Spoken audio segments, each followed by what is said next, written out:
presentation of Fox Sports. We are Fox Sports. We are San Diego.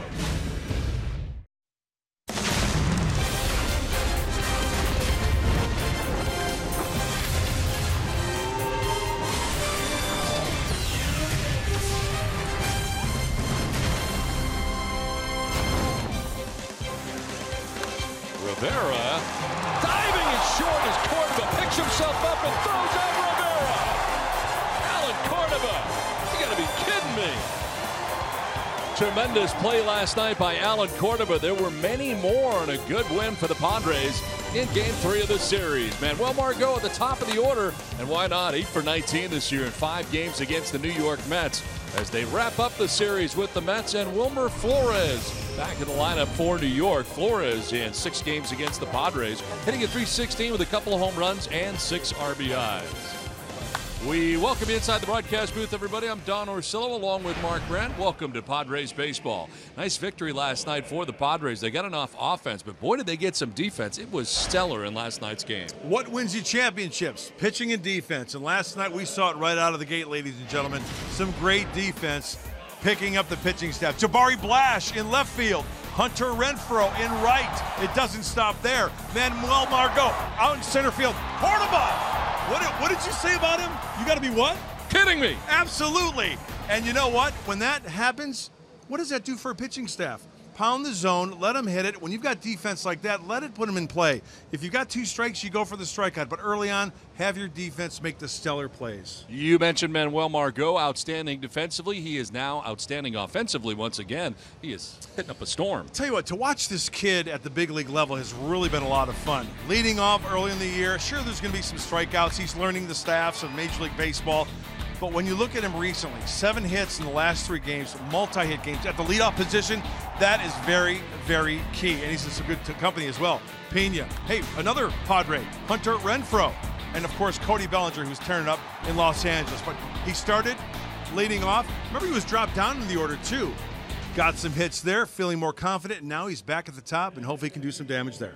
We talked about Manuel Margot. Bob Scanlon's going to talk about Manuel Margot. When we come back to Petco Park, why not? He's been red hot. Bob Scanlon caught up with the hitting coach and the manager, explaining the newfound success for Margot. We're back after this on Fox Sports San Diego.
San Diego presents Padres Baseball, brought to you by Evans Tire and Service Centers, home of the Buy Two, Get Two.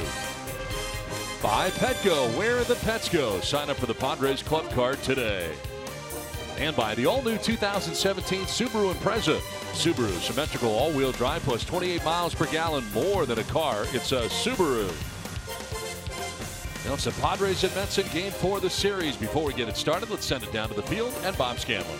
Well, thank you, Don. Of course, we've been talking a lot about Manny Margot, understandably, but one of the things that's been so impressive is that he's not gone through any kind of a rookie slump. Normally, you'll see the young hitters go through a long streak where they just get overmatched by the big league pitchers who have made the adjustment. Here's what Andy Green and Al Zinter had to say about how consistent Manny has been so far this season. Covers the outer part of the plate really well, which is where pitchers typically go when they're struggling or when they feel like they need to buy a strike or get a strike. And when that's your strength and you stick to it, usually can stay away from some of the long slumps that like inside dominant hitters run into. So I think he's, there's a lot more in there. There's a lot of good stuff that's happened, but I'm equally as excited about his future than what he's already done this year. He shows up to the park with passion and energy, and just it's a great smile. And wrapped all that, it's a great talent. He's got unbelievable ability, and he comes out here and works hard. He's never satisfied. He continues wants to improve, and he's just a hard worker, and it pays off. When you think about it, he has not gone more than 2 games without a hit all season long, except for one stretch where he went 3 games. Big deal. Manny Margot has been hot. He's had 7 hits so far in this series, including the home run and the triple last night. Al Zinter says, you know what? He's Mr. Calm. Nothing flusters him, and we've seen what that does. Hey, coming up next, Mr. Multi-talented Luis Perdomo going for the Padres. He can pitch. He can hit. He's got 4 hits this season. 3 of them are for triples. Padres, Mets, first pitch coming up next, right here on Fox Sports San Diego.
Margot. He swung so hard his elbow guard came off.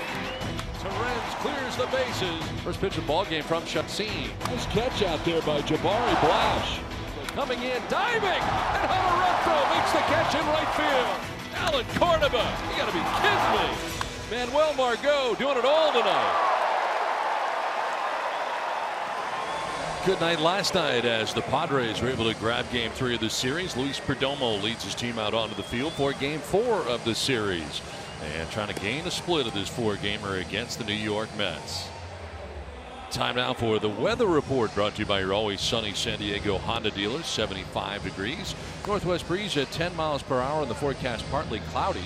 There are a couple of clouds off to the left, but not much. A lot of blue sky above as we get this game started tonight. Don Orsillo, Mark Grant, Bob Scanlon with you for the fourth and final game of this series. The first team of this three-team homestand. Terry Collins' club heading to Seattle after the ball game as they get ready to take on the Mariners over the weekend. And a look at the lineup for Terry Collins brought to you by Hyundai.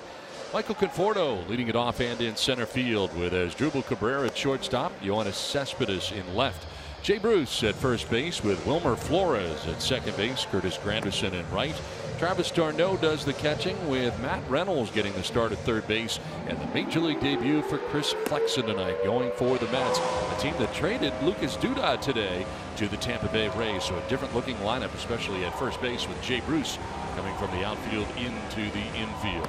On the mound for the Padres tonight, Luis Perdomo. Well, the 24-year-old making his 18th start. You know, it's all about adjustments and bouncing back. After Colorado, where he went 2 1/3, he did well against the Giants. 6 solid, only giving up 4 runs. Use the grass with that sinker, with that slider, and put away with 2 strikes. Early on, get the grounder. 2 strikes, put him away for the K. And ready to work here to Michael Conforto leading it off in the top of the first inning. Conforto in center field as he was in game 1 of the series, and he swung to the first pitch, sending Jabari Blash back. It's over his head, and he'll hop up over the fence. It'll be a double for Conforto to start the first inning. Swing to the first pitch that he gets from Luis Perdomo. Aggressive start here for the Mets. And any pitcher wants to throw that first pitch over the heart of the plate for a strike to get ahead, and Conforto looking for that fastball, doesn't overswing. Oh, he does a nice job with the hands, brings him in, knob, barrel to follow, and the benefit of bouncing off the track for a rule book double. So Conforto at second base says Asdrubal Cabrera coming up.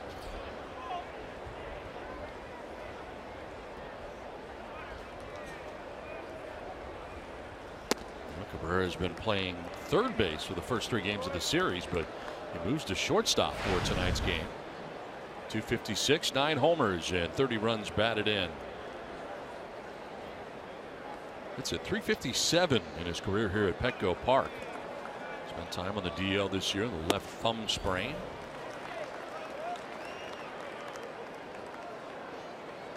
He never played third base prior to last Saturday against the Oakland A's.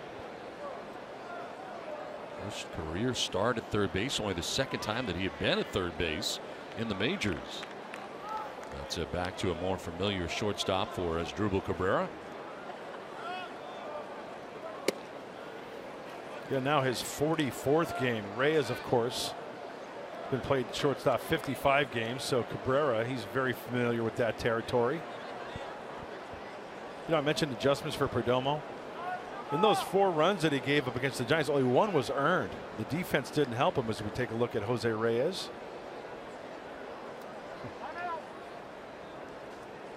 It's the beginning of the game off as Reyes pretty much in there every day. I see him before the end of the night. Come off the bench for Terry Collins. Long look, couple looks out there for Perdomo as Cabrera takes a pitch down and in. And it's 3-1. Luis Torrens doing the catching tonight for Perdomo. He's earned back-to-back starts after the night that he had last night, especially offensively with the bases clearing triple. Ball that almost got out of here for a grand slam. By about a foot and a half, if that. Didn't miss by much. Some good opposite field power. He looks good behind the plate. He blocked that ball nicely, keeping that runner at second base.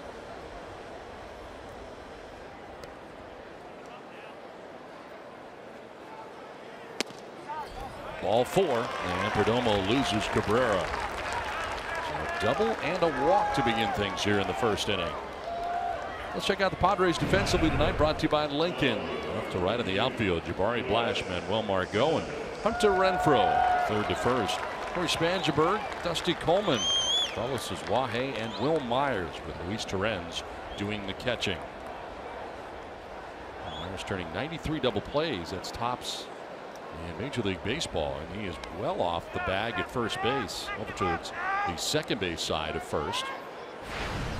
2 on, nobody out. Here's Yoenis Cespedes.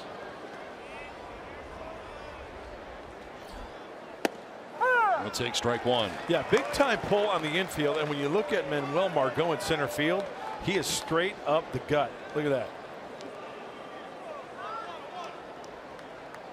Whoa. Wow. How'd I start a fire?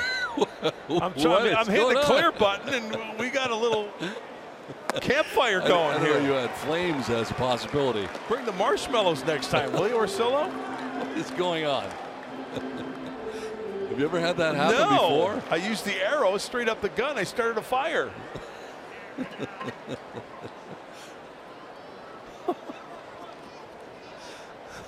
Looking forward to a doubling to begin the inning. Cabrera walked. Now an 0-2 to Cespedes. And a liner foul outside the bag at third. You want to try that again? Give it another go? Yeah, let's show the high home, Zach, our director, if you would be so kind. And there's Manuel Margot straight up there. Whoa! Look out! We got a matchstick on fire here. Look out, Manuel!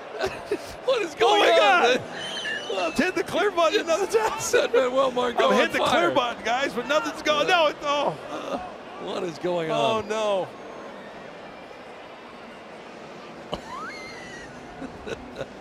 I think we have a malfunction of some sort with the telestrator. Well, Manuel is hot. Yeah, we didn't lose that hot. Yeah. 2 on, nobody out. Cespedes down in the count, 0-2. Grounded foul into the Mets dugout. It's always something, isn't it? Yeah. I don't know what's going to happen when you try to use your numbers in a shift. I don't know.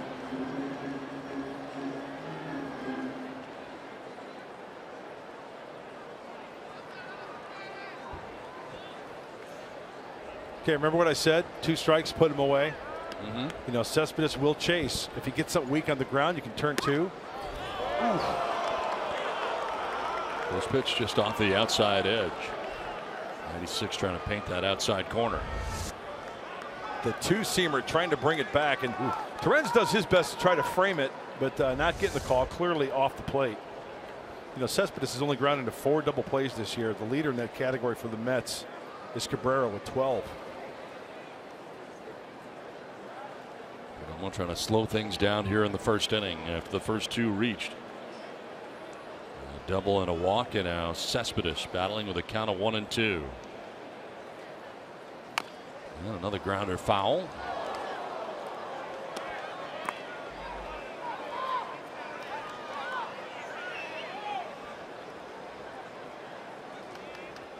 Since the All-Star break, Cespedes sitting at 340.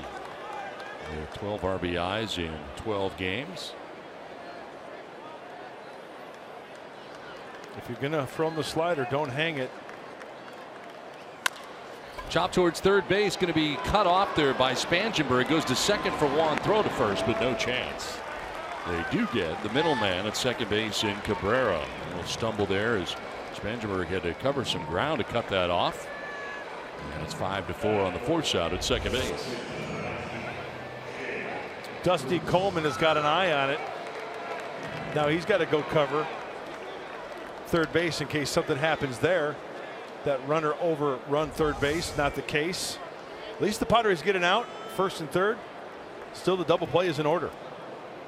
Brings up Jay Bruce, who moves in from right field to first base. With Lucas Duda going to the Tampa Bay Rays in a trade prior to the ball game. So the Padres had their big move to begin the series with Buchter going and Mauer going to join the Kansas City Royals, and now the Mets have their first chip leave, and there may be more to follow. Although the Mets, they're playing better baseball. This trip was big for them, and coming on a 10-day trip, very important for them. They dropped Wednesday's game, but they still won 6 of their last 8 games here all of a sudden. And that pitch in there for a strike to Jay Bruce.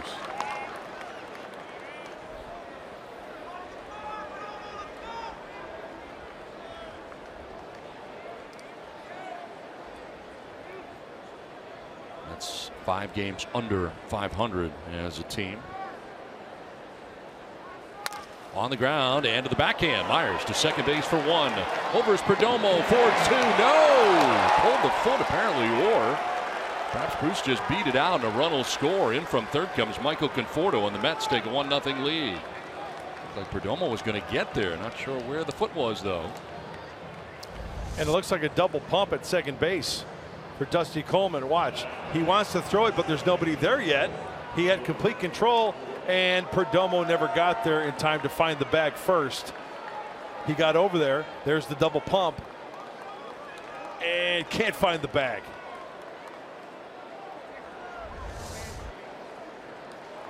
So an RBI for Jay Bruce.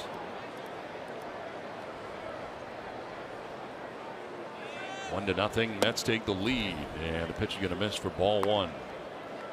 Almost looked like with the first stab he took at it with his foot that he was on the bag, but apparently he wasn't, the way he was reaching back for it afterwards. Definitely there in time to make that play at first base. It's one of those plays where, as a pitcher, you bust your tail over there as quickly as you can, as soon as the ball's struck, because you'd rather be over there and not need it rather than just hanging around and saying, oh, okay, who's playing first base now that Will Myers is out of the picture. You got to get over there. First thing on the agenda, find the bag, and then pick up the second base bag to get that throw from the shortstop. And we saw Dusty Coleman coming across the bag there. He was ready to fire, but then there was nobody to throw to. So that caused the double clutch. That's a strike to Wilmer Flores. Next pitch will be the 20th of this first inning for Luis Perdomo.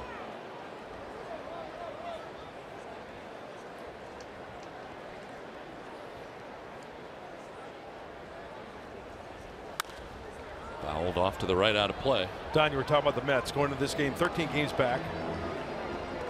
Wild card 9 games back. That's a tough ladder to climb, isn't it? That's a pretty big.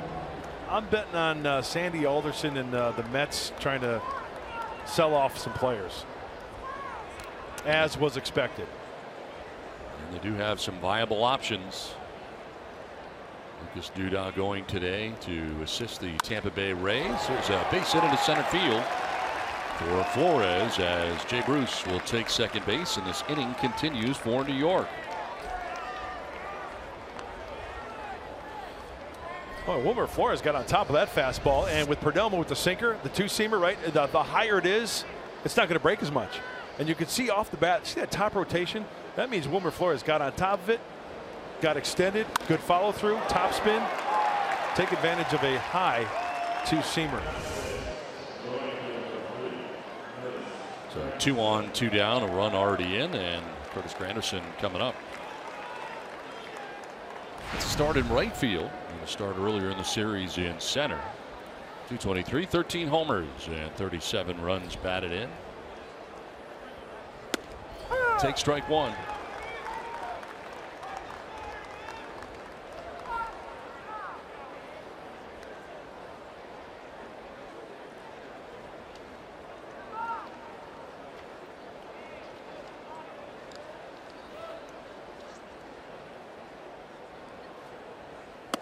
Take strike two. There's that two-seamer into the lefties that we love. Pounding it. Get it in there. Came into the game last night as a pinch hitter and struck out, and it's pretty good movement on that two-seamer.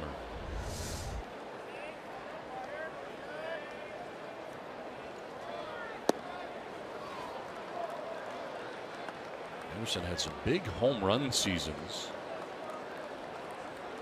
41 home runs in 2011 with the Yankees, 43 in 2012 with New York, 2 years in which he had 40 or more. And again, you get the short porch at Yankee Stadium, which came in handy for the Grandy man. Swing and a miss, and Granderson strikes out. 1 run though for the Mets in the first. The Padres are coming up.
Run in the top of the first inning. Padres coming up in the bottom of the first inning, and the Padres lineup is brought to you by Toyota.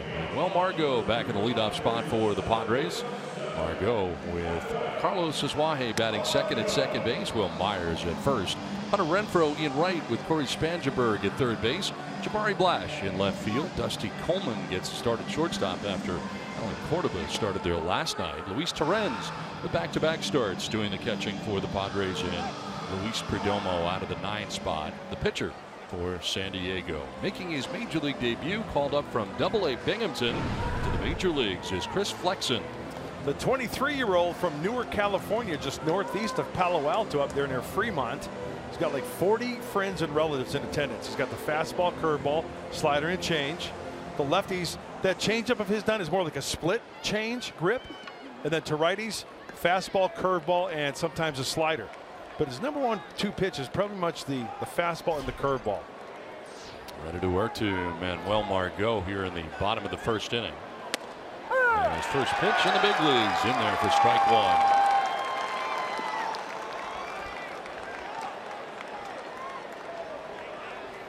1. Early on in his career, he was a 2-pitch pitcher.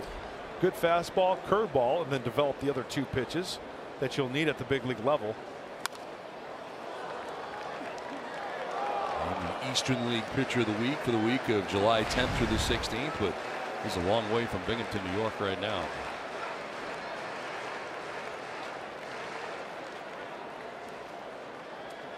He is the first man to make his major league debut, coming from Double-A and skipping Triple-A since Michael Conforto. Here's a drive to left field, back towards the wall, and it is gone! Manuel Margot with a home run to begin things here in the bottom of the first inning that ties the score 1-1 with one swing of the bat.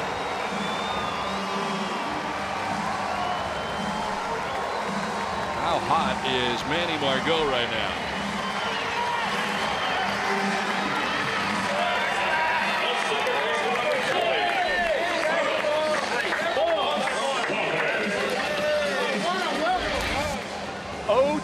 Hammer down and in. And speaking of the 0-2 hammer, Margot just drops the head of that hammer and sent it on its way to tie it up. And as you mentioned, Don, stay hot, Manuel Margot. 7th home run of the year for Margot. It ties this game 1-1.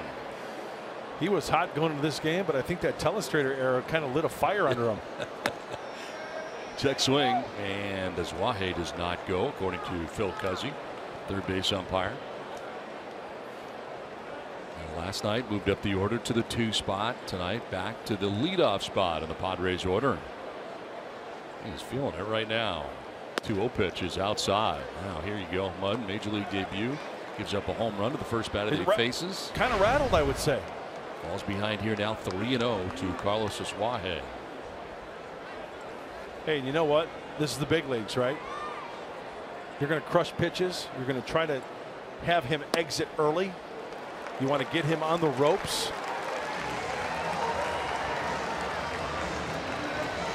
Well, it's worth another look. 0-2. He gets the hammer, and the foot is down. And did you see him glide just a little bit?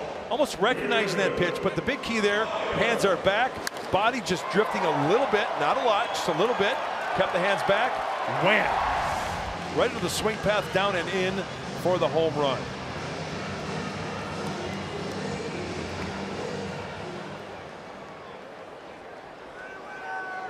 So the home run, a walk, and now Will Myers bats. He'll take strike 1. Myers coming into tonight at .248. 20 homers and 49 runs batted in. 99th game of the year of a possible 102. 60 games left after the ball game tonight for the Padres. Unbelievable.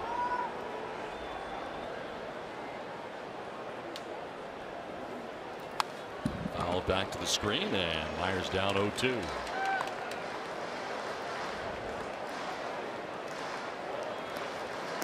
Now, will he be a little gun shy to throw the 0-2 curveball to Will Myers? Will he try to locate the fastball up and out of the zone?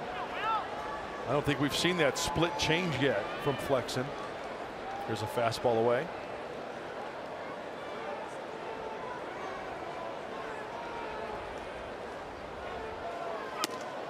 This is away, and it's 1-2.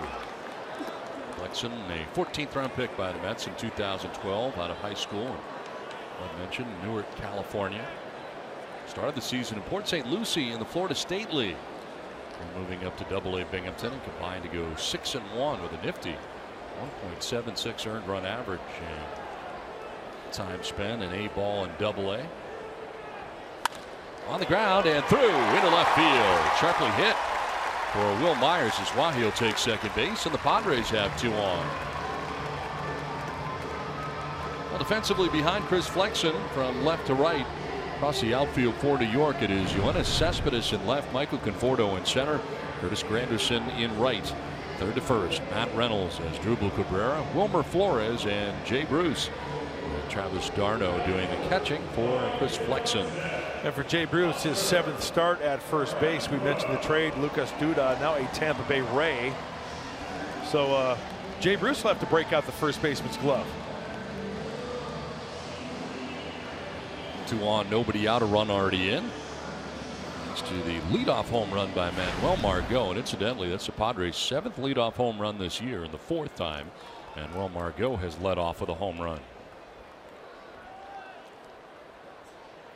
So 2 on, and it brings up Hunter Renfroe.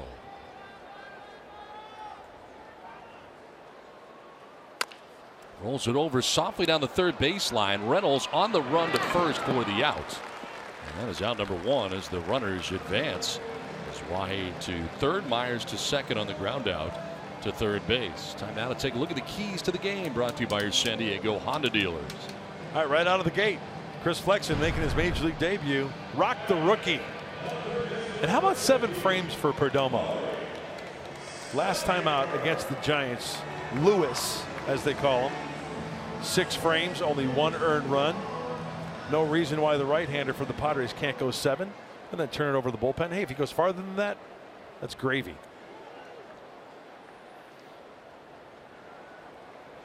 Second and third, 1 out, a run in, and Corey Spangenberg the batter. Squaring to show bunt, pulls it back and takes pitch outside. Grabbed the attention of Reynolds at third base, at least for a moment. Reynolds backpedaling to the dirt of the infield again.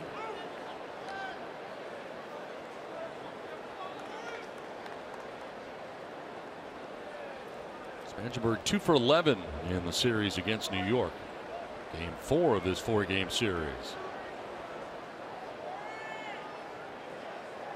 Showing bunt again, kind of a safety squeeze. Grounded back to the mound, to the plate they go, and safe is Aswahe getting in underneath the tag of d'Arnaud. Well, the throw beat him, but apparently the tag did not. We'll see if the Mets are going to challenge. Looks like right now the Padres have taken a 2-1 lead. Well, does he get underneath the tag? I think he did initially. Tag. Oh, you know what? I think he's out. I think he's out too after that look there. This was the angle we had, and for a second there it looked like maybe, yeah, he's out. Thought maybe he got in there underneath the tag. Looking at it twice doesn't seem to be the case. Nick Carapazzo, home plate umpire, made the call, and see if this gets overturned. It should, based on what we have seen.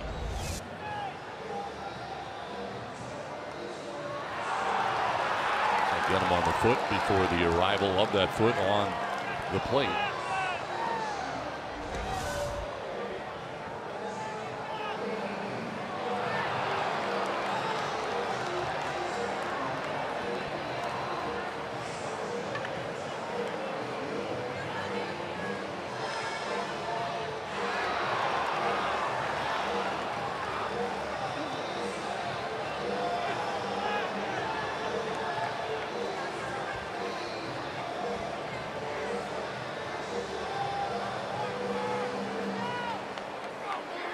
Come to a decision, and it's been overturned. It is an out at the plate.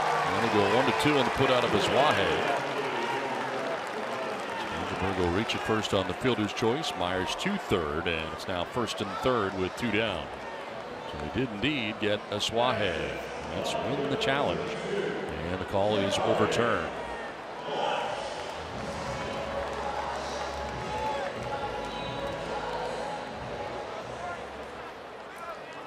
There's Jabari Blash with runners at first and third, 2 down in the inning.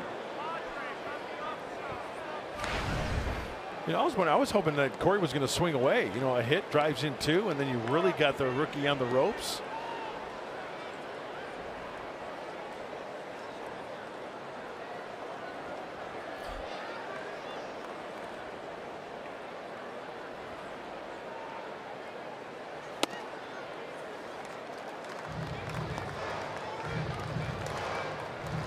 Blash 3 home runs, 11 runs driven in. Suaje tagged out at the plate, as it turns out. It was a close play. Initially called safe, but overturned. Throw to first, and back to the bag is Spangenberg. Held on over there by Jay Bruce. Hudson trying to keep him close.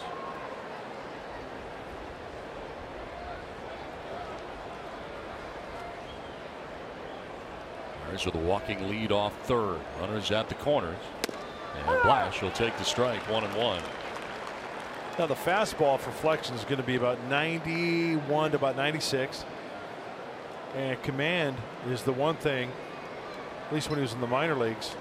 He can command that pitch that he just threw there to right. He's down and away like any other pitcher. It's going to go a long way. Runner goes at first. Jabari Blash with a swing and a miss. Throw to second, and now coming home is Myers. He will be out at the plate. So they draw the throw to second base on the steal by Spangenberg, which was the idea, and Myers tries to get in the back door. Will is called out at the plate, and we'll see here if the Padres are going to challenge this. We'll see.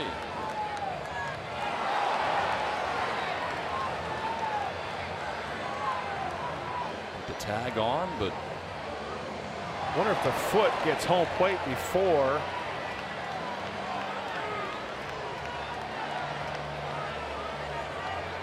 Hard to tell. Yeah, very hard to tell. Umpiring crew looking into the Padres dugout. They want to know if they want to challenge this or not, and they do. Oh, you know, yeah. And he may be out. Looking at that view. You know, I know there's a lot going on there at home plate, but if Will slides towards the inside part, fair territory. Yep. But you know, you're running hard, you're committing, the catcher's going to the ball. There's a lot going on there.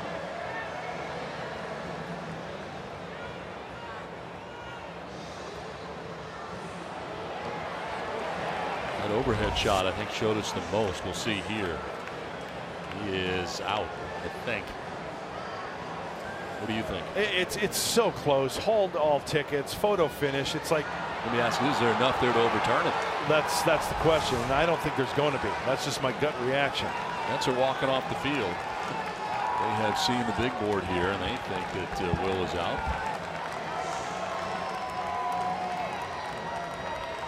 Second challenge here this first inning. This one overturned by the Mets. Now the Padres trying to get this overturned and get another run.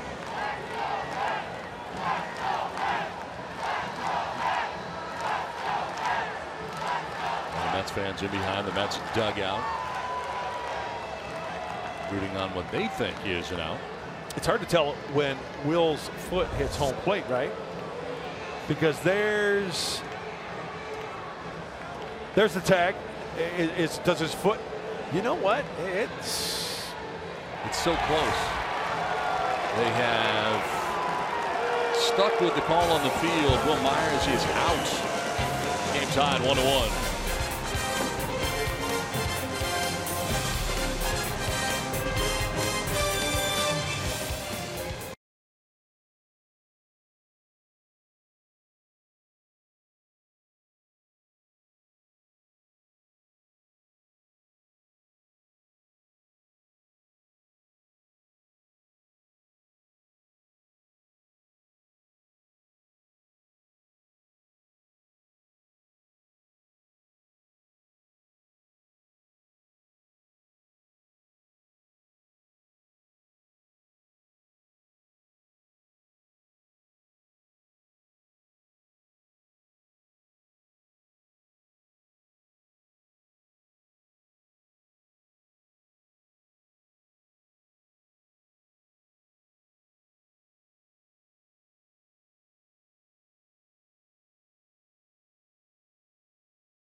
home run in the first inning. As we head to the top of the second inning, a quick injury update for you guys. Some good news on two fronts. First of all, Austin Hedges, everything went well with him today. He'll go to Arizona tomorrow to catch 5 to 7 innings in an Arizona League game. If everything goes well with that, we will see him Sunday. He should be activated. More news. Yangervis Solarte, he's going on a rehab assignment as well to El Paso. He's going to play today, tomorrow, take Saturday off, and if everything goes well with him, we could possibly see Yangervis Solarte back in the Padres uniform on Tuesday, guys. So good news all around. Padres getting their forces back. And Scan, if I'm not mistaken, I heard something about him playing shortstop as a possibility as well. Is that true? That is exactly right. Andy Green was asked what was going to happen with the playing time when Solarte came back, and Andy was very straightforward about it. He said, look, Carlos Asuaje has earned playing time. We don't want to disrupt him over there. We are going to try Yangervis Solarte at shortstop for one game, see how it goes. So who knows? We may see Yangervis Solarte playing some shortstop when he comes back. That'll be interesting, and it'll be good to have Solarte back. There's a ground ball, base hit through the left side. As Matt Reynolds aboard here with one down in the inning, splitting Spangenberg and Coleman on the left side of the infield. Third Mets hit of the night against Perdomo.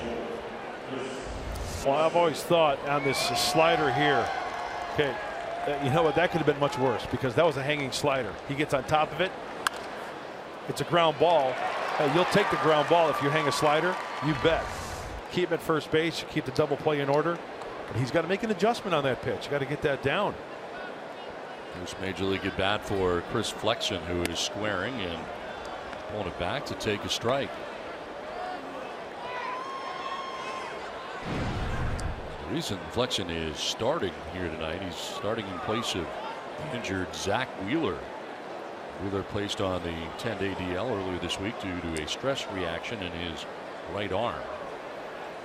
So that's why Flexen's even getting the start and wants to be sure on the signs and to make sure his third base coach makes his way all the way down the line to make sure they're on the same page here. Showing bunt the first time.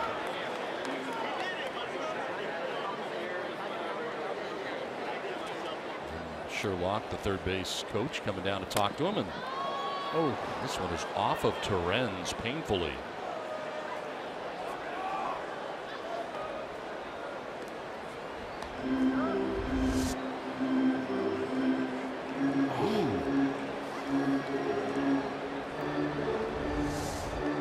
Off the top of the foot. The worst. One out, one on. Flexen batting, down 0-2.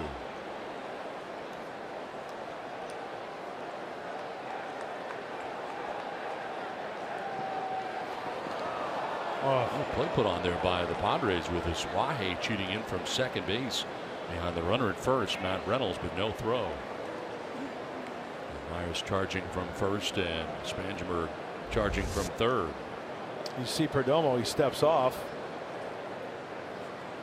not having to throw. Now, if he pivots in front of the rubber, you have to throw, but by stepping off, he doesn't have to. Flexen didn't go on a check swing, says Mark Rippinger, the third base umpire.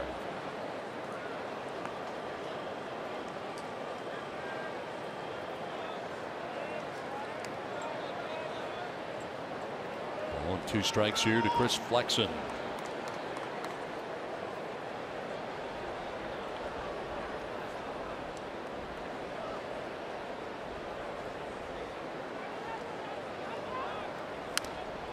Tap foul to the screen. 96 on the fastball from Perdomo.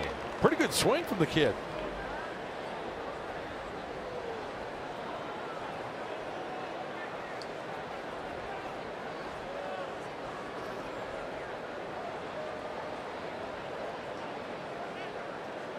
On the shallow side and center is Margot. And time for him to go the other way as Flexen will strike out. Second strikeout for Perdomo. 2 down in the inning. It's a Major League Baseball doubleheader Saturday on FS1. First at 1 Pacific, Cody Bellinger and the Dodgers take on the red hot. They stay red hot, rather. They don't take on a red hot team. They're hot. And they got a lot of wins. They take on Buster Posey and the Giants. Then at 4, the Reds take on the Marlins. Major League Baseball Saturday on FS1. So 2 down, Reynolds at first base, and Michael Conforto swung at the first pitch. He saw a double. Speaking of the Dodgers, 40 games above 500 going into tonight. That's pretty good. They have literally run away with the NL West, which was a tight race for a lot of the first couple months of the year. Photo with a big hack there, evens a count of 1-1.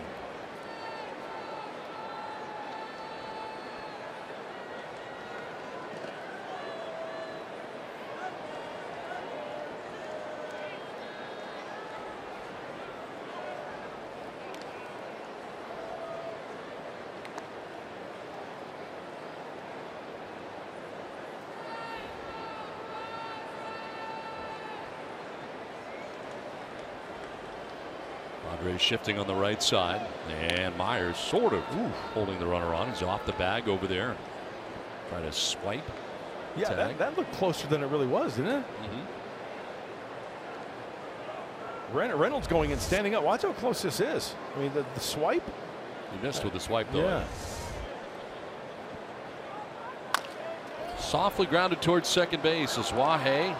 The throw is good, and the inning is over. Inning and a half done. Game tied 1-1.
Cold hard facts are brought to you by Clean, Crisp Coors Light.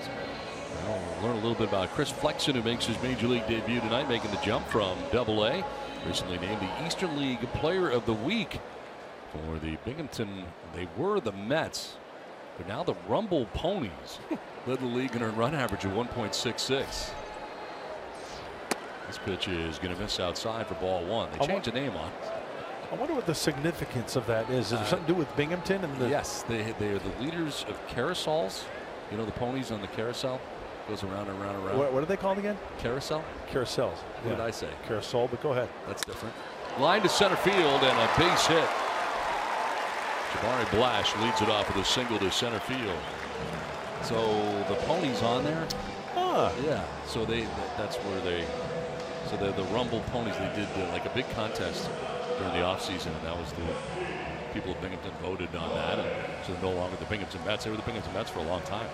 I like that when they incorporate something about the city in the minor league. Yeah, that's why they did it. That's nice. There you go. A little different. Makes it more about the town, right, in the area. Was there with the 1994 Eastern League champion Binghamton Mets. Jay Payton was on that team, a former Padre. Remember you told me that, yeah. You know, these minor league affiliates are coming up with some really original nicknames and logos. That's what I think is very, very cool. To me, one of the best logos in all the minor leagues is the Chihuahuas in El Paso. I like that one. I think the Padres' own Lake Elsinore Storm won an award It was either last year or within the last handful of years as far as best logo. A very popular logo, the Lake Elsinore Storm. Have you seen the logo for the New Orleans baby cakes? Yes, it looks like you. Check it out. New Orleans baby cakes. It's a little mud. Yeah.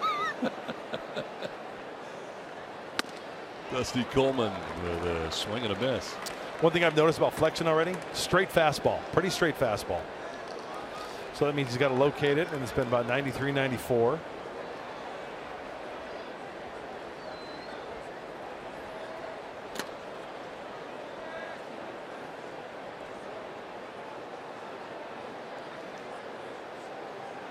On first, and diving back is Blash.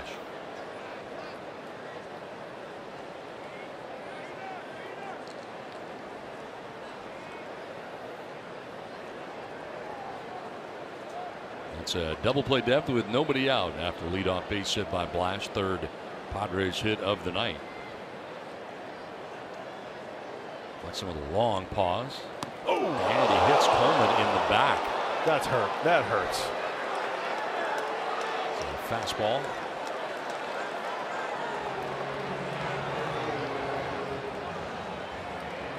You know when you get that dull thud in the back? That hurts. And you know what else stinks about it? It's in a position to where you can't rub it. It's like,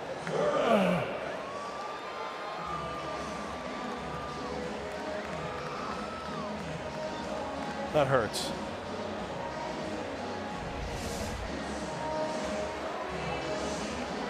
Two on, nobody out, and Luis Torrens coming up. Had a triple last night with the bases loaded. It cleared the bases. Still looking for that elusive first major league home run, and he was about a foot away from his first home run, first grand slam. Takes ball one from Flexen.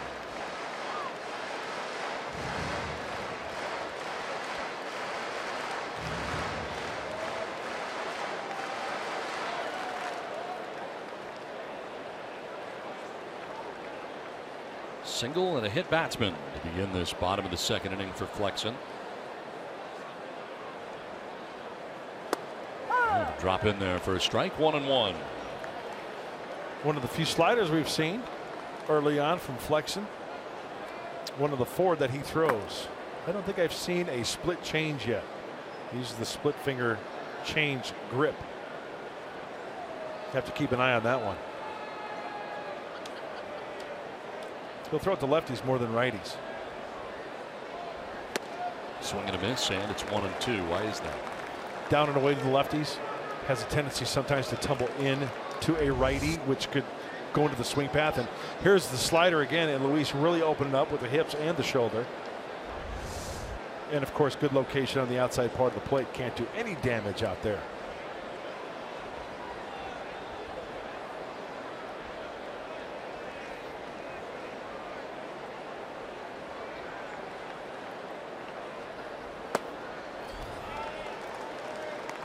Two balls, two strikes to Luis Torrens, batting at the 8th spot.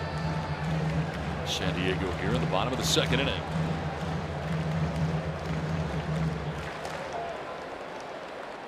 Flash at second base, Coleman at first base.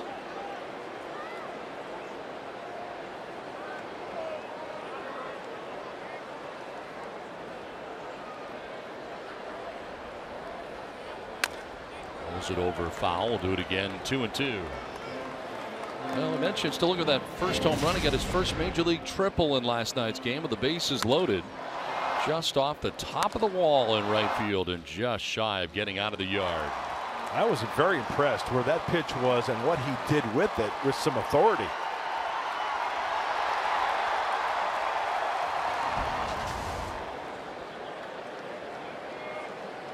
That's here, 2 on, nobody out in the Padres' second inning.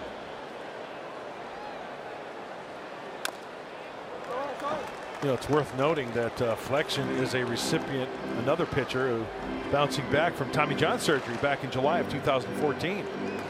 My goodness, it seems, Don, that surgery is becoming, what's the right word I'm looking for? It's almost like getting your appendix taken out now. It's like the concern isn't what it once was. Very prevalent.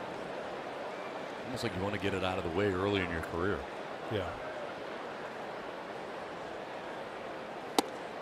Just missed and framed there for a while by d'Arnaud.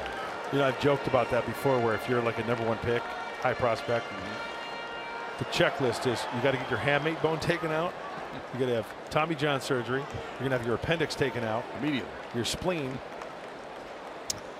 And your wisdom teeth. Have it all done at once. 8th pitch of the at-bat coming up. Anything else that you can think of? Well, that covers it all, I think. It's been fouled off down the right field line. He'll see a 9th pitch in this at-bat. Bob Scanlon, your thoughts on the progress, I should say, on the Tommy John surgery through the years? You know what I just noticed in looking at the arm of Flexen? The scar now is so nice and clean. Remember in the old days, it used to be a big, nasty Frankenstein-looking zipper? Oh, my gosh, you're right, Scan. Yeah, we used to call, hey, do you have a zipper on your elbow? It's not a zipper anymore. That's good. Barely notice it.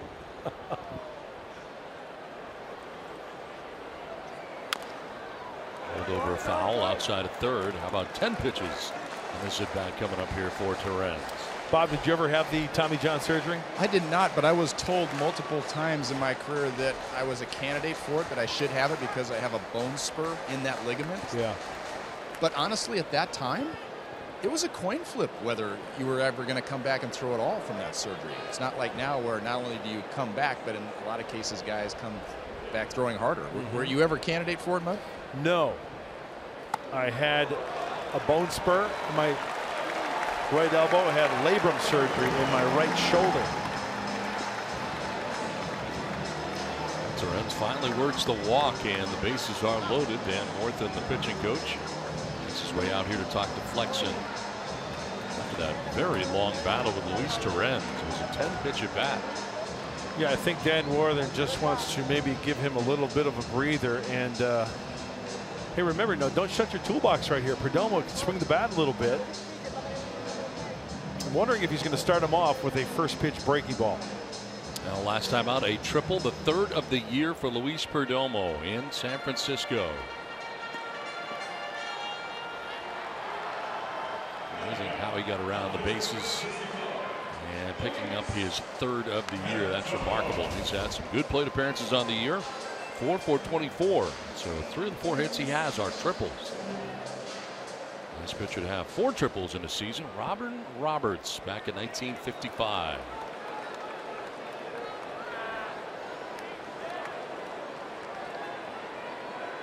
Flash at third, Coleman at second, Torrens at first with nobody out. And Perdomo fouls it off down the right field line. Flexen, 93-mile-an-hour fastball. It's been impressive what the Padres pitchers have done offensively. Highest slugging percentage belongs to the San Diego Padres pitching staff. Chacin, Cahill with good numbers. Great athletes.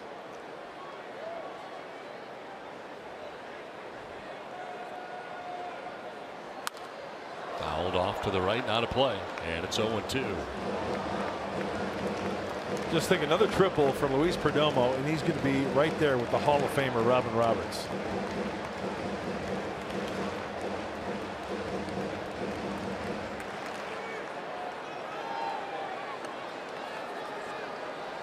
Flash at third, Coleman at second, Torrens at first. And an 0-2 coming up here to Perdomo. Breaking ball strikes him out. Frozen. He was ducking for cover, and it grabs the inside corner. First strikeout in the big leagues for Chris Flexen. 1 down. Oh, d'Arnaud frames it. A pitch that's in, and Flexen gets a call. That's the old 12-6 curveball.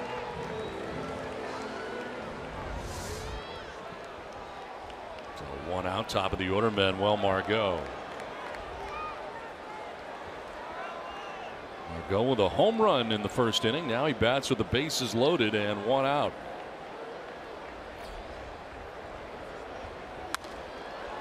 Fouls it off to the right, out of play. in the first inning, getting his 7th home run of the year, and with one swing of the bat tying the game 1-1. First batter that Flexen faced in the major leagues.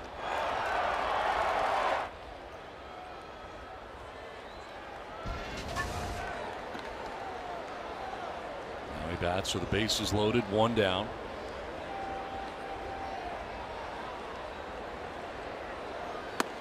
Takes strike 2. You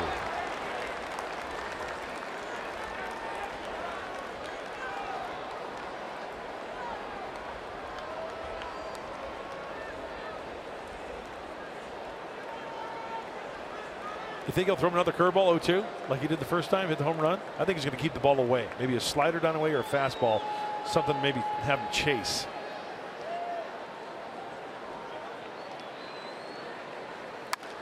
Line foul down the right field line. It was the fastball. It's into the seats. Arizona shutting out the Cardinals 4-0 in the 6th. In Miami, 4-1 Marlins over Cincinnati. They're in the 8th. And it's a final in Ohio. Cleveland 2, Angels 1.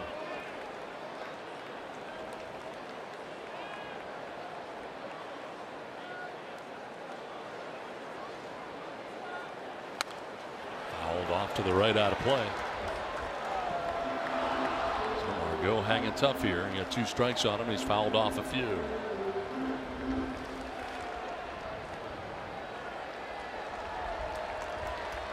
It's multi-hit games by rookie Margot with 4 more than anybody else.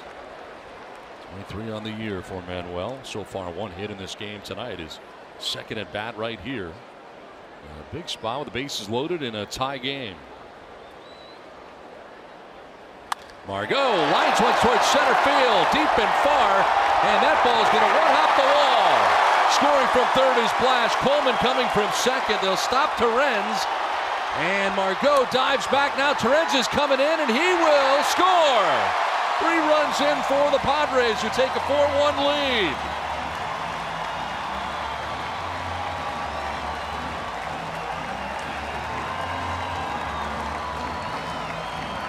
Another big night for Manuel Margot and another multi-hit performance. First at bat 0-2, home run. This at bat down 0-2, battling, gets a high fastball. And splits the left center field gap. Now everybody's off and running. And you know what? Manuel overran second base, okay? Now, when that happened, Luis Torrens,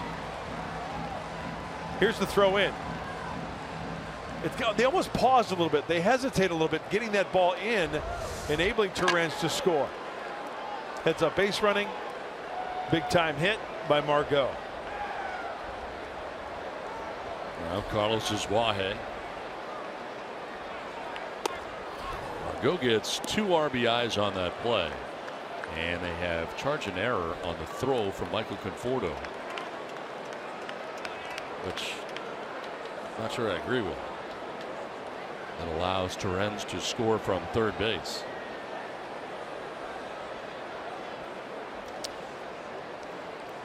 Did he bobble it or drop it out there on the enabler? I was watching Margot around second base because he was nearly halfway to third. And there was a cutoff in between, was there not? Cabrera was the cutoff man. From shortstop, we'll get another look here. Conforto going back.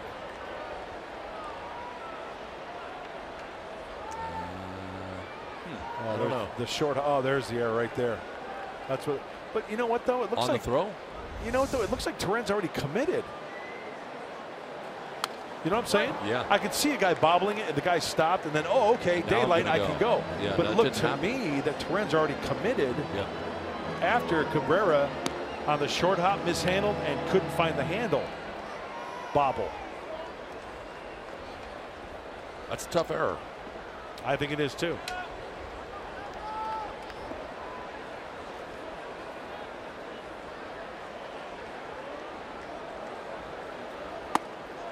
Pitch is a little bit high. 3 runs in here for the Padres, a 4-1 lead.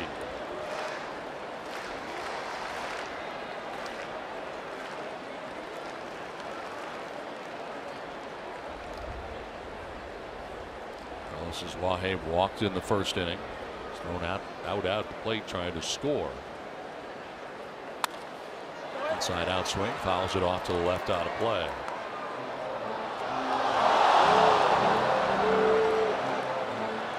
The Padres have won 4 of their last 7 games. This is some very good offensive production. Put up 40 runs, 11 homers during the last 7 games.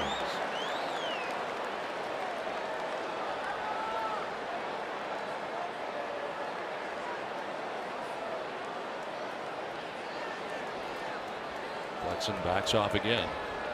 Up to 45 pitches here through an inning and a third.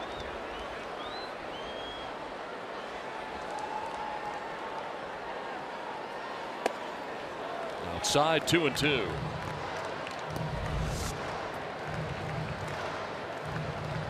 Barehanded try, look out. Ooh. Oh, that's a he sticks the landing kind of, right? I mean, he positioned himself well to where his feet found the ground. 30th pitch of the inning coming up here, and Flexen misses outside.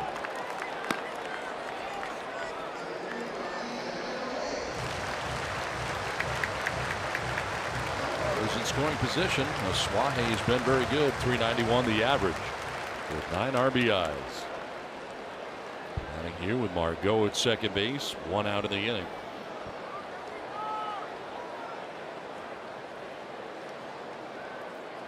Ball 4, and he walks to Suaje. 3rd walk given up by Flexen, 2nd of this inning.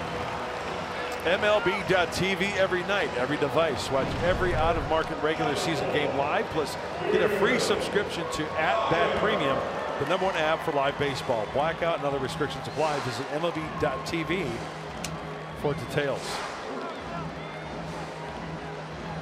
2 on, 1 out, 3 runs in for San Diego here in the 2nd inning. And bring up Will Myers.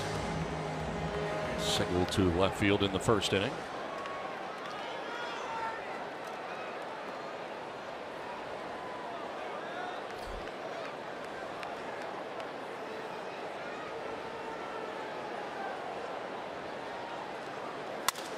Broken bat, pop up. Back goes second baseman Flores. Infield fly rule in effect as Flores makes the catch for the 2nd out of the inning. So still 2 on, 2 down, and that'll bring up Hunter Renfroe.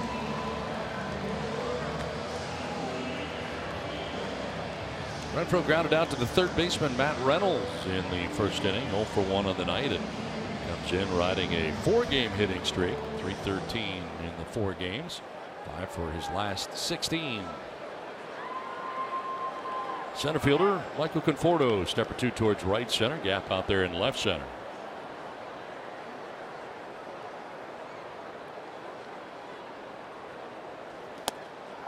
Strike 1 to Renfroe, who is the 8th member of the Padres to bat here in the 2nd inning. A long inning for Flexen. He's not out of it yet. There's action in the pen for the Mets.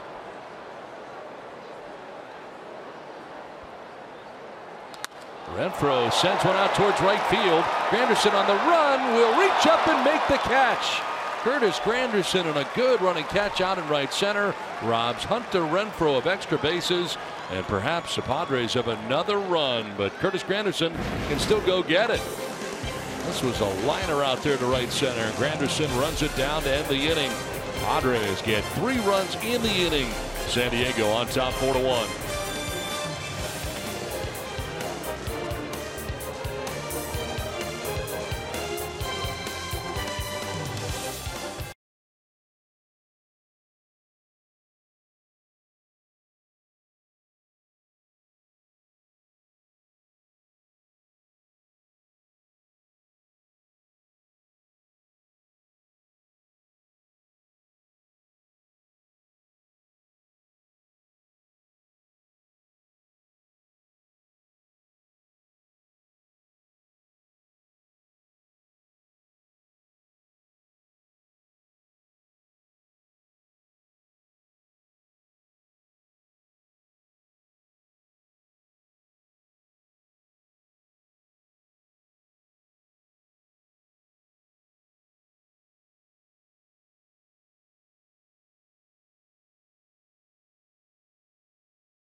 Perhaps on the move for the Oakland A's and pitching against the Toronto Blue Jays. And I guess one of the bigger questions is, where is Sonny Gray going? Certainly pitching much better as the year has gone on for the Oakland A's. A guy who has postseason experience and a very good pitcher, could help somebody out.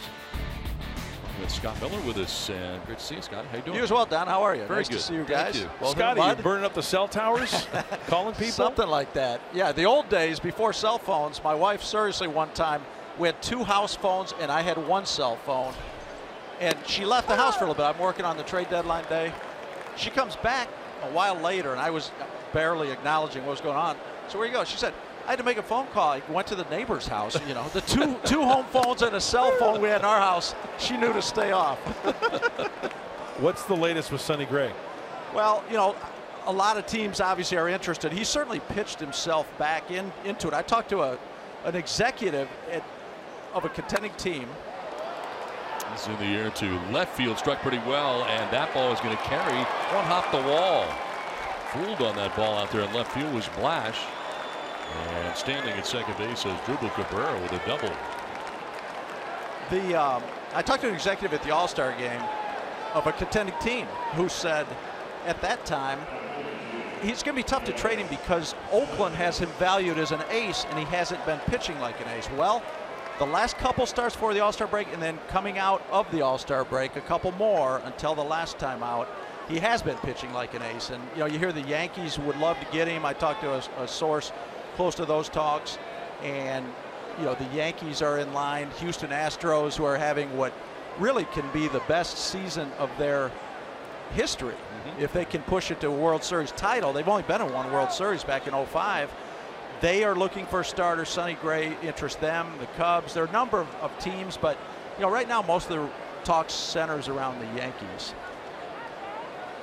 I'll ask you about you, Darvish, coming off a very tough outing, but that probably shouldn't affect it too much. But where do you think you is going anywhere? You know, perfect segue there, Don, because the Los Angeles Dodgers are very interested in you, and I should have mentioned them on Sonny Gray as well. They're interested in Don? You. Who? What? Who's on third? Who's on first? I'm going to the Dodgers. I am. We have a surprise for you, Don. Okay. Yes, we do. That's why they brought me in the 3rd inning here. It's that time of the season, right? I'm so thankful announcers can't be traded. Maybe they can. I don't know. This is sharply hit to the backhand goes Coleman. And he's going to run it back in as caught in no man's land was Cabrera. And a pickle right now, and he will finally be run down. Tagged out on the hip.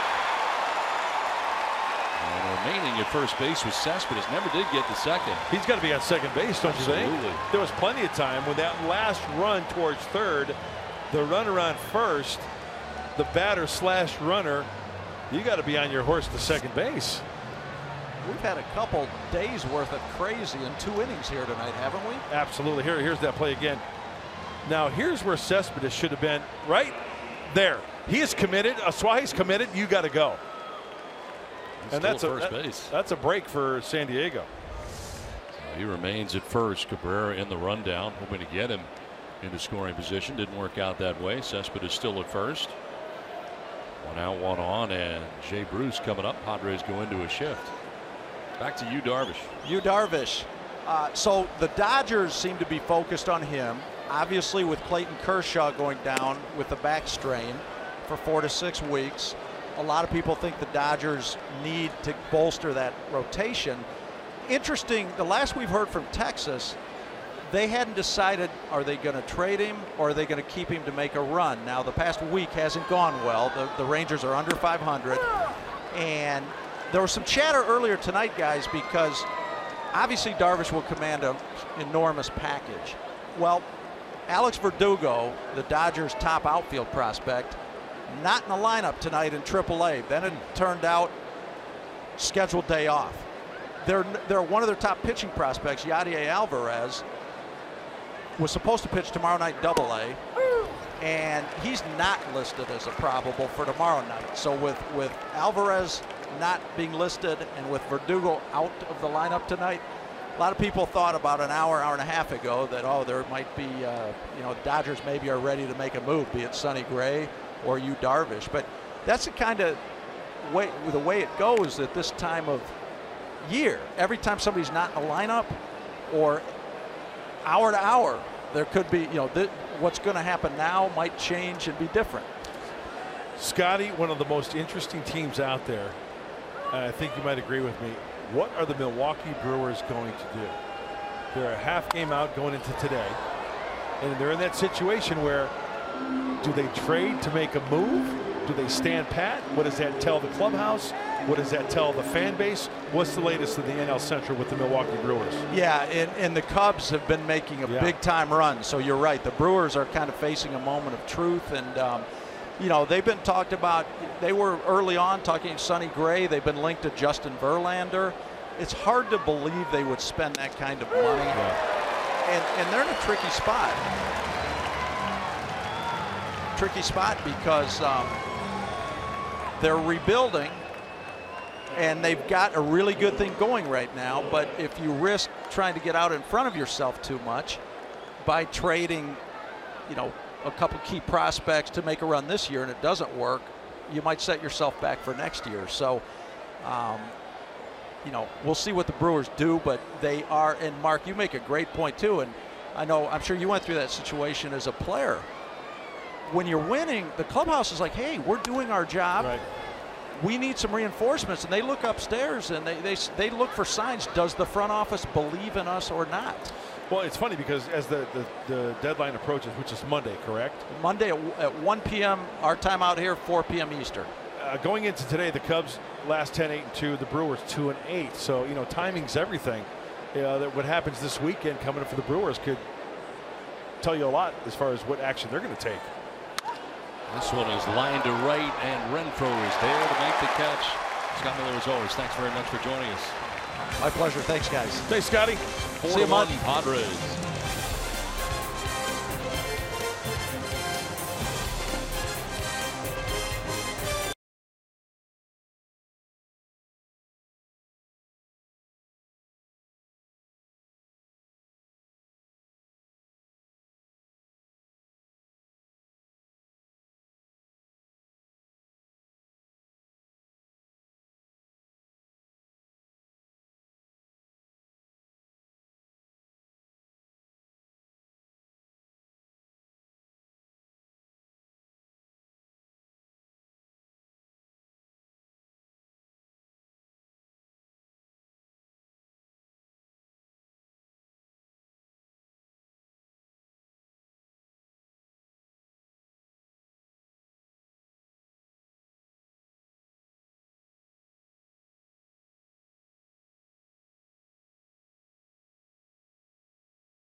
A big story, the big story going on Major League Baseball. How about 5 home runs in 1 inning for the Washington Nationals? They would end up hitting 6 home runs off one pitcher. Michael Blasek gives up 6 home runs, but 5 of them coming in 1 inning to tie a Major League record. That poor kid. Now, have you seen that before? I have seen that before. I got one for you. I have never seen that before. Tim Wakefield gave up 6 home runs in Detroit at Comerica Park and won the game. No kidding. Yes. So I have seen it before, but that's something else. As Corey Spangenberg leads it off here in the bottom of the 3rd inning, fouls it back. Blasek last 2 1/3. That's a rough day in the big leagues. Yes, it is. Wow. Poor guy. Spangenberg grounding into a fielder's choice in the 1st inning.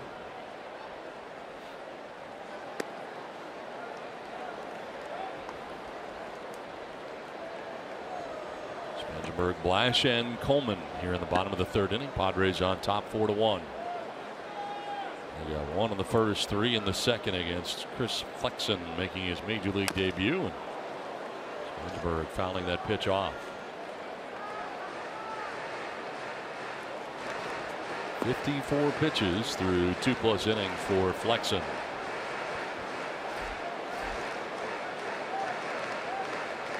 Making his major league debut. Mentioned Zach Wheeler going on the DL with the stress reaction in his right arm.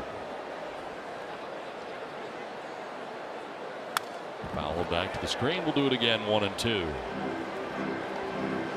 Here's a feat that I think will never be broken. Remember when Chan Ho Park gave up 2 grand slams in 1 inning to the same guy, Fernando Tatis? Yes. Yep. That is remarkable. Yep. How does that happen? That's a bad day in the big leagues.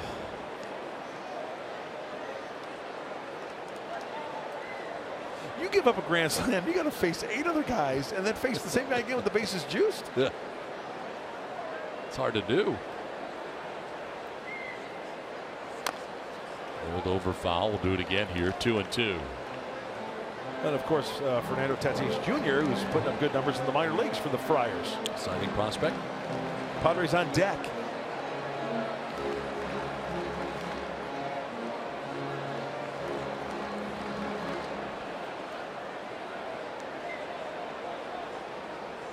Two pitch again to Spangenberg. And that one outside. Slipped out of the hand, it looked like. Boy, a few pitches from Flexen way outside to the left-hander Spangenberg. The pitch of the at-bat coming up.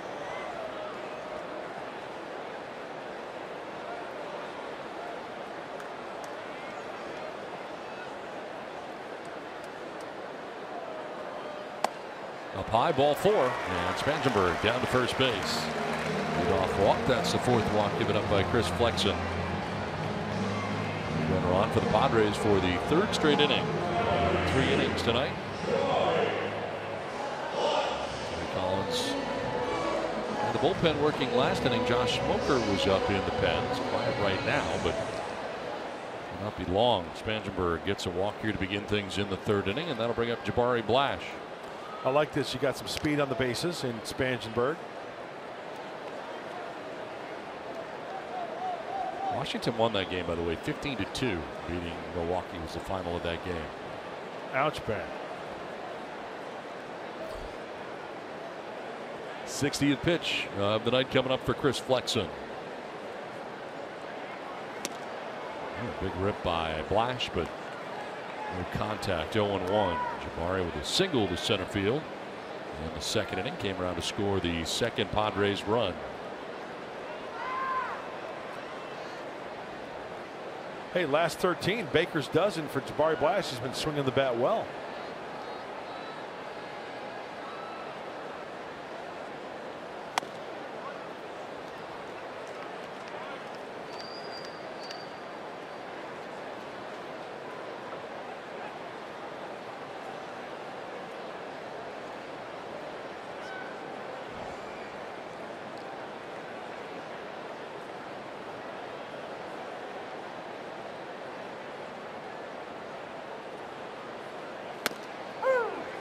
Strike called, and it's 1-2.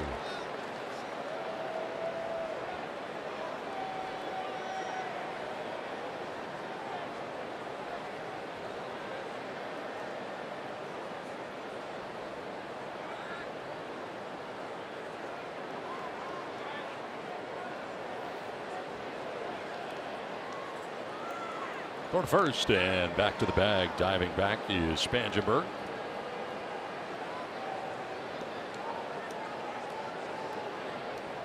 Johnny Washington, he's got the stopwatch. He knows all the moves.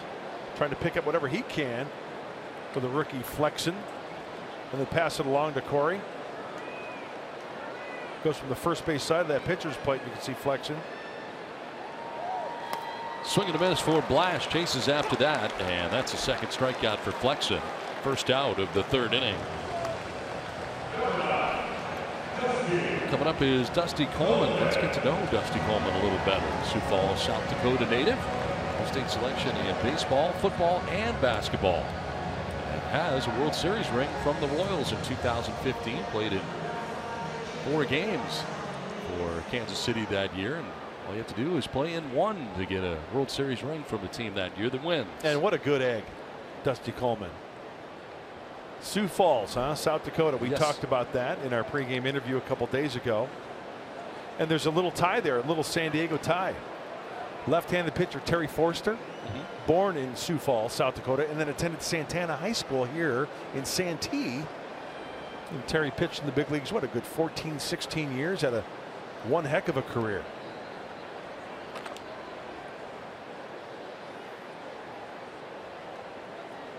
Coleman getting his second look at Flexen tonight. Was hit by a pitch in the back his first time up.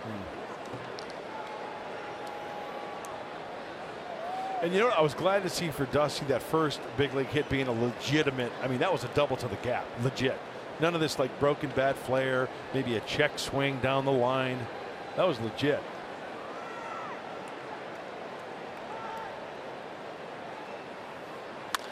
Lines into center field. That's legit. A base hit, a ringing single to center. As Spangenberg takes second base, Padres have 2 on with 1 out here in the 3rd inning. That ball was scalded. Four-seamer right down the middle. Ball has a little knuckle action too. Oh, it's got that good sound.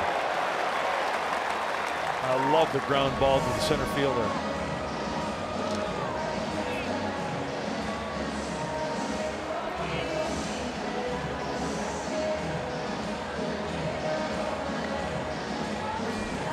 Out first and second, action in the pen. Tyler Pill looks like he is throwing right now. He's in last night's ball game. Josh Edge, in the left-hander, also looks like he's getting up as well. 2 on 1 away, and Luis Torrens with a swing and a miss at a 93-mile-an-hour fastball. Walked and scored in the 2nd inning.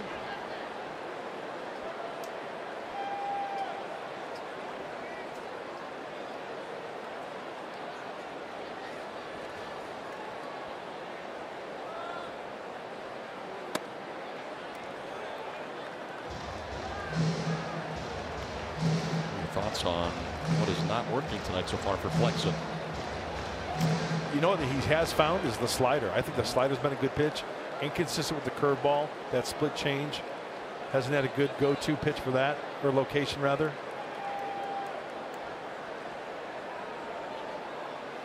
And the command of the fastball has been questionable. And every time, I know it sounds like a broken record, Don, but what's the main thing we talk about for successful pitchers to what they can do? Locate the fastball. That's right.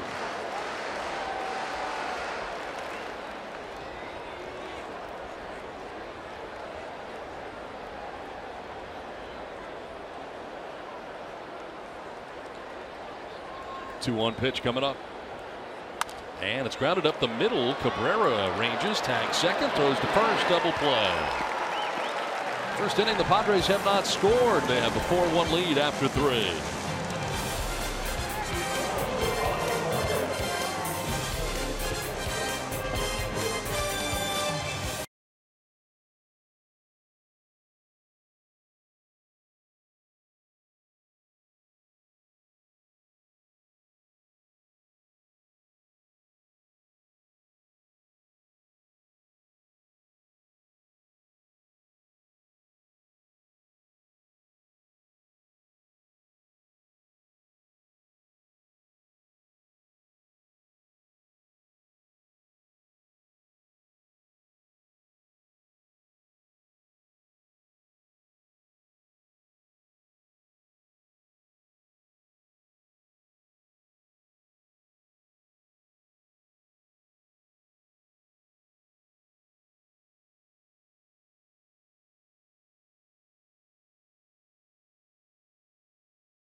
Brought to you by Ram Trucks. Well, we talk about a player's tools. How about the glove of Alan Cordoba? Now, granted, bases are loaded. The one hopper. Cordoba diving to his left.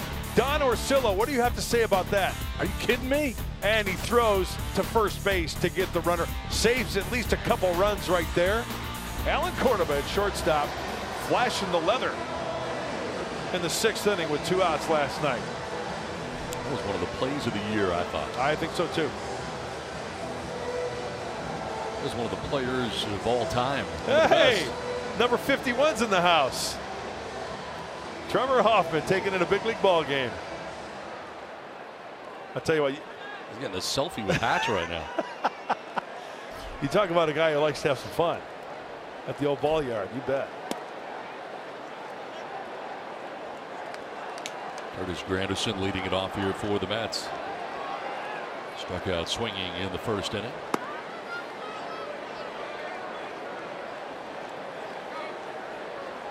.254. 306 home runs and 838 RBIs in 14 major league seasons for Curtis Granderson. Remember when he first broke in with the Detroit Tigers and was roaming center field in Big Comerica Park out there, and he had all that room to cover. Yeah. He was leading off quite a bit for the Tigers in those early years. A lot of triples early in his career. Pitch in there for strike 3 and 1. Didn't they move the left field fence in at Comerica? They did. They put the bullpen there. Yeah. Before it was like Death Valley. Yeah, way out there. Fouled off to the left out of play.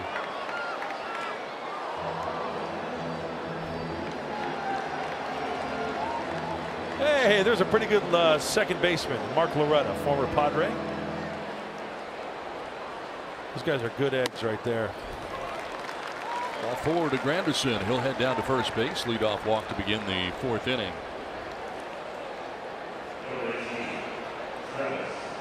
We'll bring up Travis d'Arnaud. Headed out to shortstop in the 2nd inning.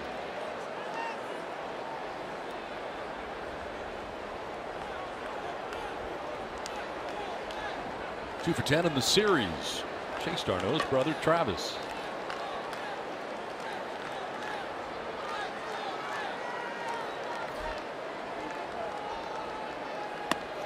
Watch your face. Up and in as he twists out of the way.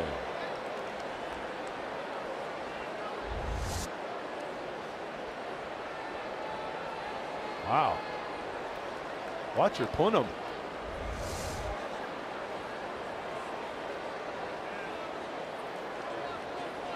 Watch your soup coolers. You know what your soup coolers are? Nope. How do you cool out? Okay.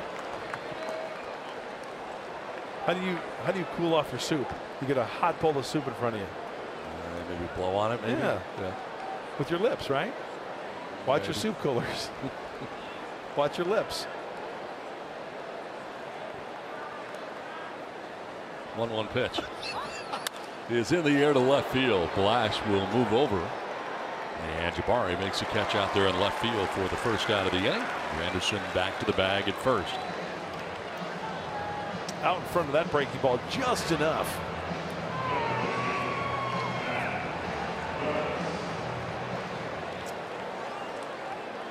Bring up Matt Reynolds.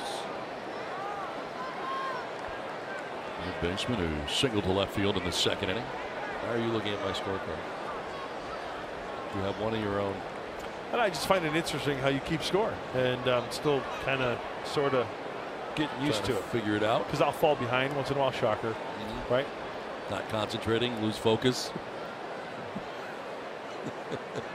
Exactly.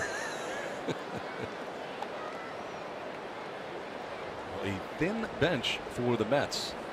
They have Jacob deGrom, one of their starting pitchers, who pitched in game 1 of the series, on deck to pinch hit. Yeah, only 3 on Terry Collins' bench. T.J. Rivera, Rene Rivera, the backup catcher, and Jose Reyes, the switch hitter. With the trade of Lucas Duda. Yeah, they're short. Yep.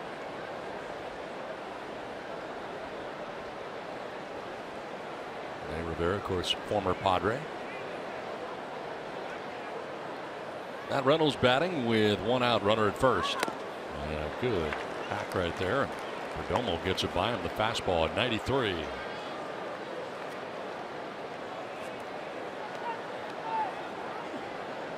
Leadoff walk for Curtis Granderson. Travis d'Arnaud flying out to left field. 1 on, 1 out.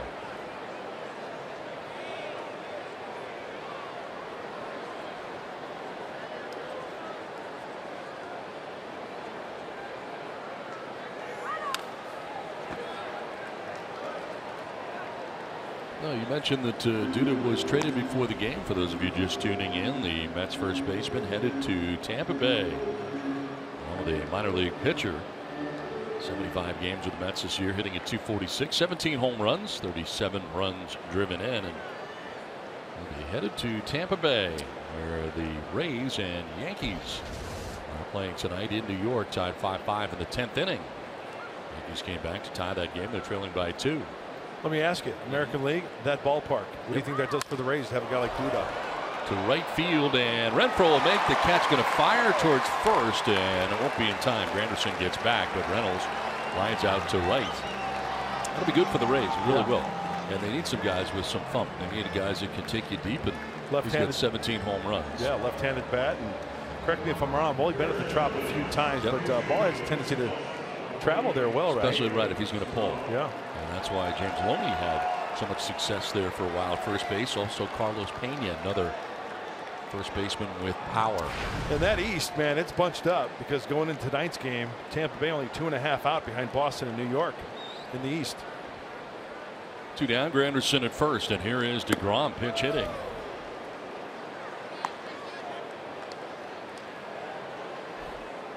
So that is a night for Flexen. His major league debut goes 3 innings, giving up 5 hits and 4 runs. Walked 4, struck out 2 in his debut.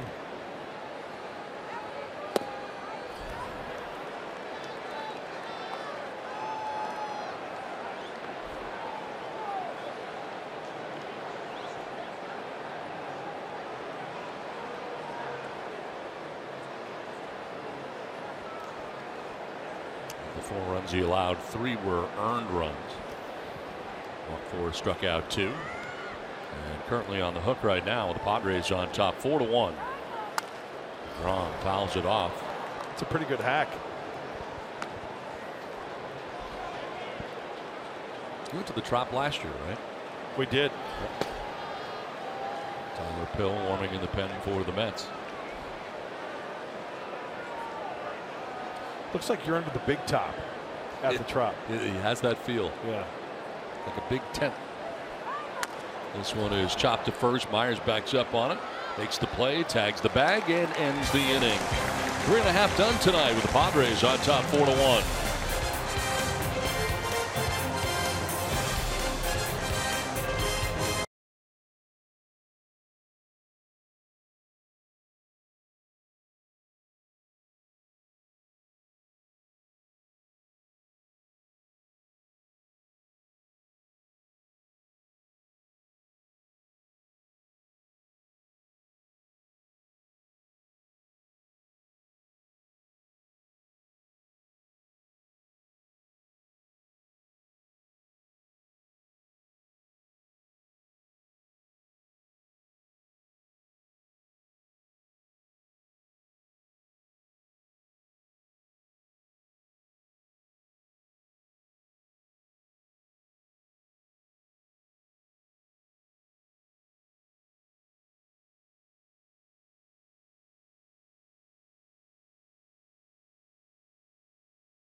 before the trade deadline. J.D. Martinez going from the Tigers over to the Diamondbacks, and that's paid instant dividends. His 20th home run of the year is a grand slam in the 4th inning, and a 4-0 advantage for the Diamondbacks there over the Cardinals in St. Louis.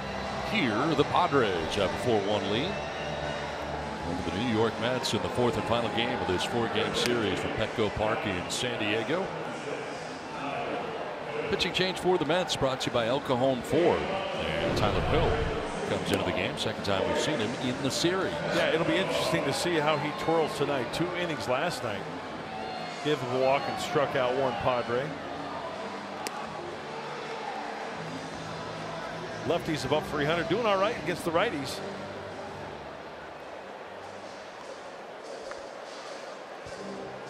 We'll be dealing with the Padres pitcher, Luis Perdomo, making his way to the plate. Perdomo, Margot, and Zwahe scheduled to bat here in the inning.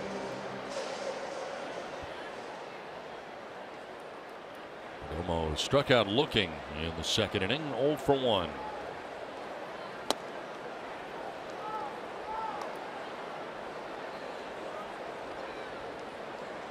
Well, if you need a refresher course on Tyler Pill, heavy on the 2-seamer, the sinker, he'll throw the slider, pretty much sinker slider type pitcher.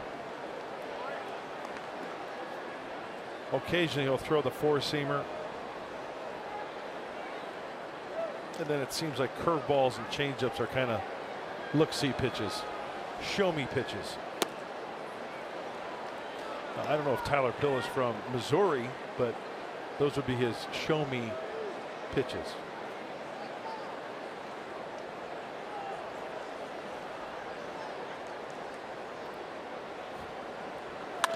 On the ground towards short as Drupal Cabrera gathers and throws for the first out of the 4th inning.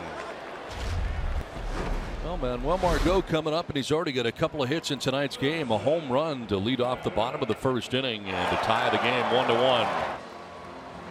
And then a double with the bases loaded. Scores 2 runs. A 3rd run would come in on an error on a bad throw, as it turned out, and Margot has got himself a home run and a double to begin the night. 3 RBIs. The home run is 7th of the year. And now he takes strike 1 over the outside corner. 9 for 14 in the series for Margot.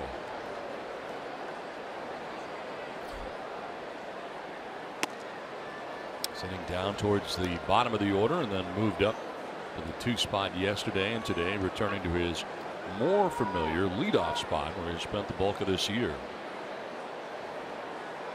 And so far so good.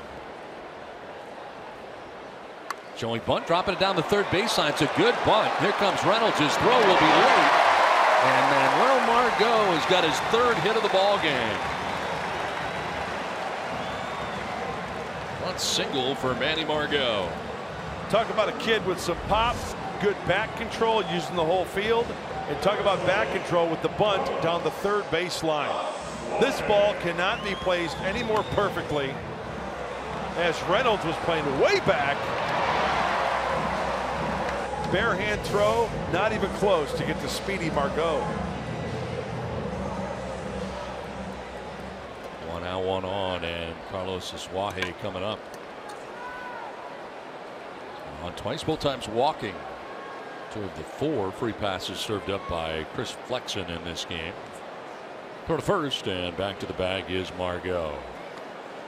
By the way, Tyler Pill, born in San Dimas, lives in Covina. He's from the Golden State, California.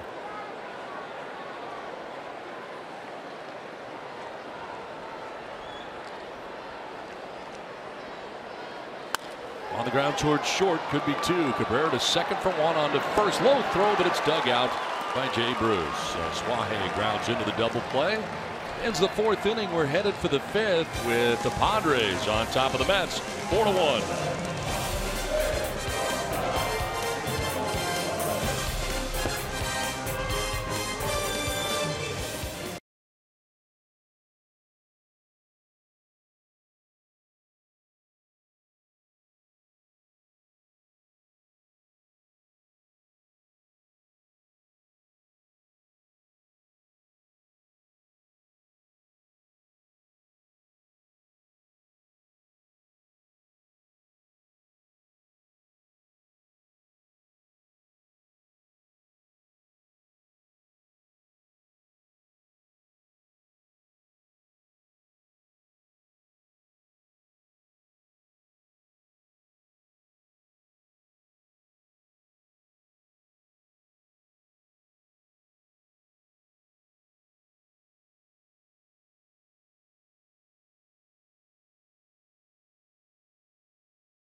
presents Padres Baseball, brought to you by Sequan Casino. Sign up for the Padres Club Card today.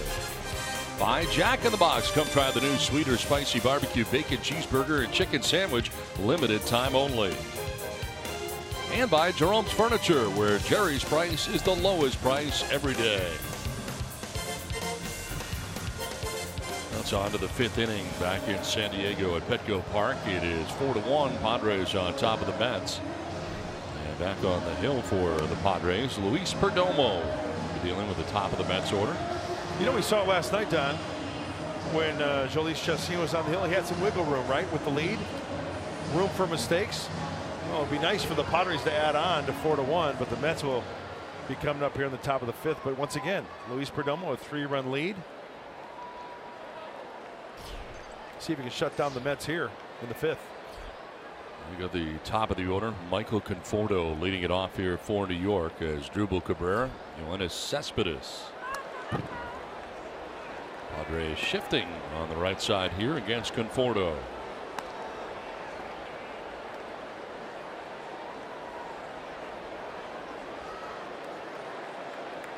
There they are.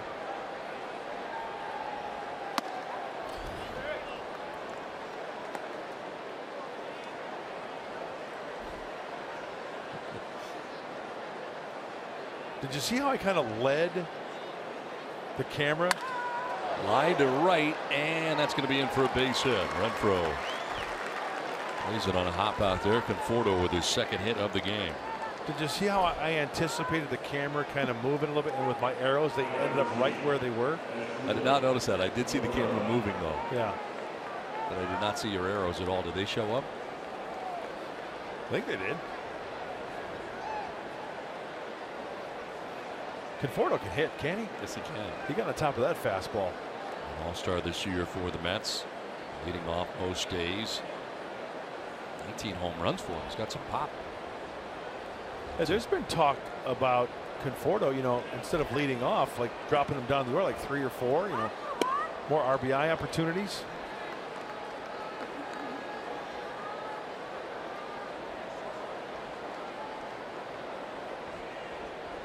For the 2nd time tonight, doubled in the 1st, singles here in the 5th. And as Drupal Cabrera getting his 3rd plate appearance. That's one foul. Walked in the 1st, doubled in the 3rd inning. Your thoughts on Luis Perdomo so far tonight? I think he's found a groove later. Early on, it looked like he was kind of struggling just a little bit, but it just takes that one pitch, that one certain at-bat to find that groove. You know, I think as a pitcher, as you grow and mature, you know, when you're young and you give up a hit, you get frustrated, right? But you know what? If it's a ground ball, it's a hit. That was your main objective. Center field, Margot tracks it and makes the catch out there for the 1st out of the 5th inning. So if you give up a couple of hits in a row and they're grounders, it just finds a hole. You know, you're doing your job. You can't control where the ball goes. I want to throw a grounder. I got my grounder, just happened. You can't get frustrated. You got to stick to your strengths. And after that 1st inning, striking out Granderson, I think he's done pretty well. One down here in the 5th inning. Conforto at first base, held on by Myers. And Yoenis Cespedes. Granderson did not 1 but 2 fielder's choices in this game. 5 for 13 in the series for Cespedes.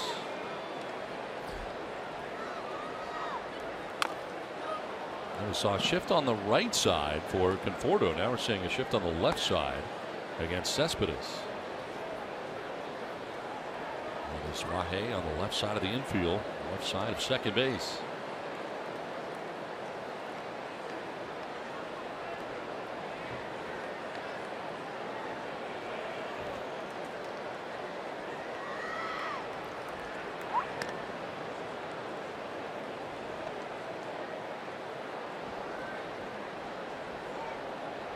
Run, 6 hits, no errors for the Padres. A run, 5 hits, and an error for the Mets. That's at a 1-0 lead. Padres have scored 4 runs since.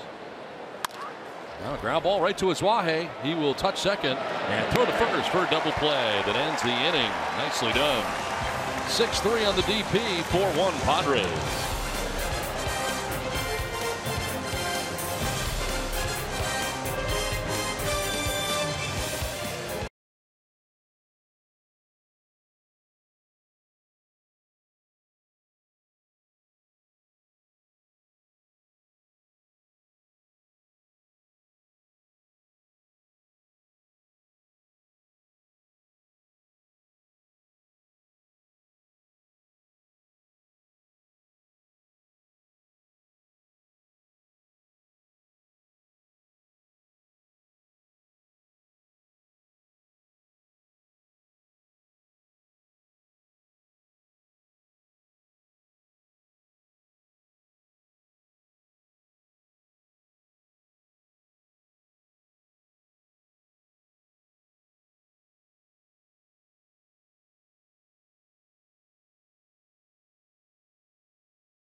Limited baseball break brought to you by T-Mobile. Bryce Harper 3 for 5 as part of that huge game today for the Nationals.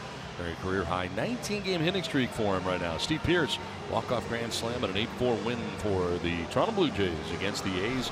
And Kyle Schwarber 3 for 4. Cubs beat the White Sox 6-3 in the Battle of Chi-Town. We play along to the bottom of the 5th inning. Will Myers leading it off here in the 5th. Against Tyler Pill. Went 2 innings last night and out there for his 2nd inning of relief tonight. Myers with a single in the 1st inning. Popped out to second base in the 2nd. So 1 for 2 for the Padres first baseman. Ground ball to shortstop as Drupal Cabrera handles the first out here at the bottom of the 5th inning. Closed captioning for tonight's game is brought to you by Wiener Schnitzel.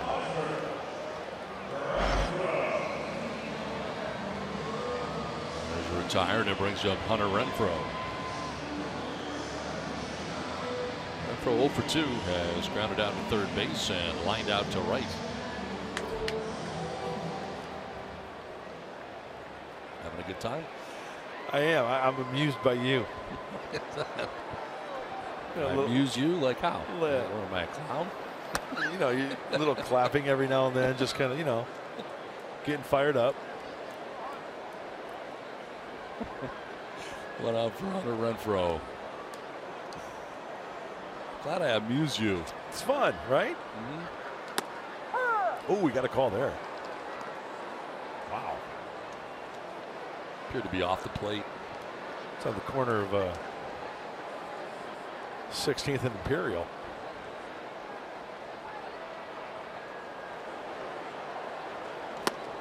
Well, it's swing and a miss. Same spot. He goes right back out there. And you know what? I'll bet you a dime to donuts he goes back out there again. What does that mean? Dime to donuts. For every donut you put up, I put up a dime. And if I win, I get everything. And I lose. Wow, Renfroe, as he busts him in on the fastball that time. The tailing fastball after going away. Bang, movement in on the fist off the plate. There's a two-seamer and really ties up Hunter.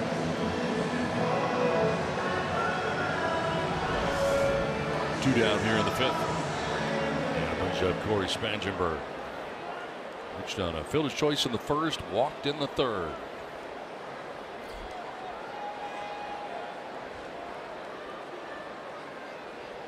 If I had a dime for every donut I've seen you eat, I'd be a rich man.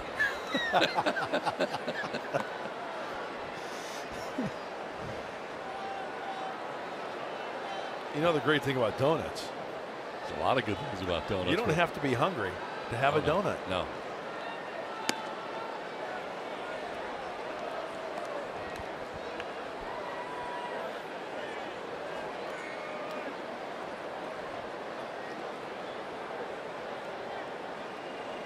Spangenberg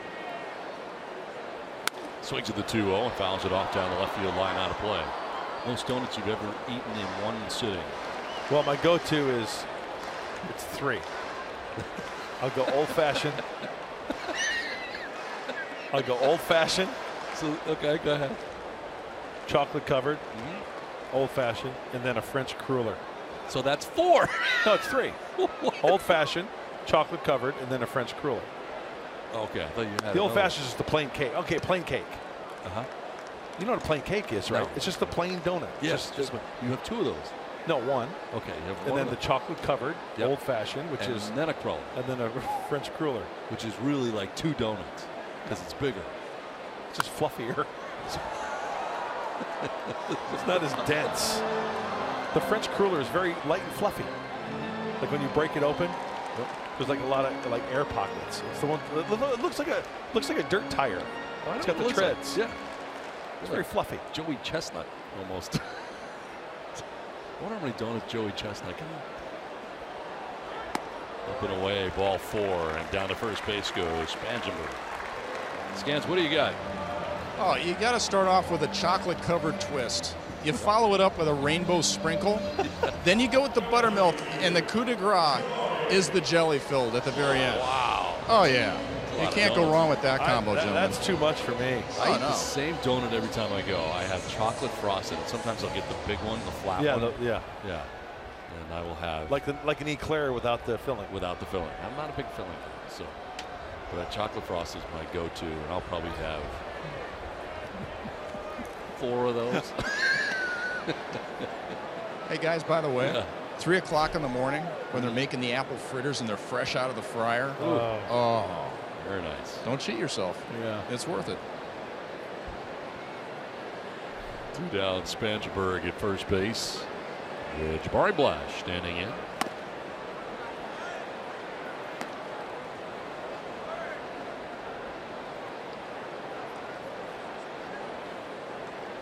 Singled to center, scored in the second, struck out swinging in the third.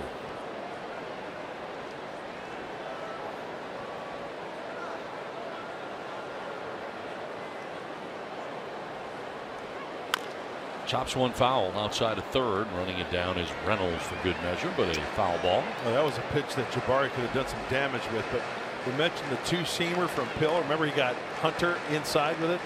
That one caught a lot of the plate, though, but the movement, Jabari couldn't connect with it.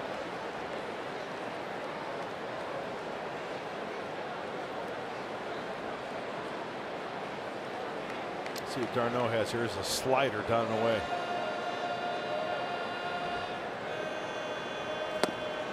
And Blash chases.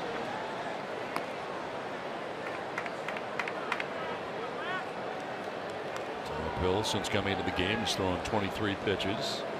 Relief of Chris Flexen, who's on the hook right now for the Mets, made his major league debut here tonight. In 3 innings, giving up 4 runs, 3 earned.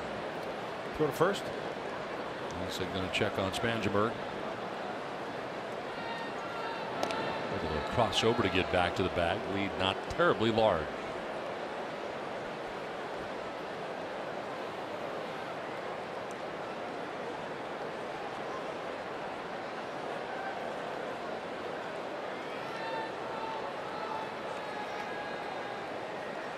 Shook off the fastball away, going to slider down and away.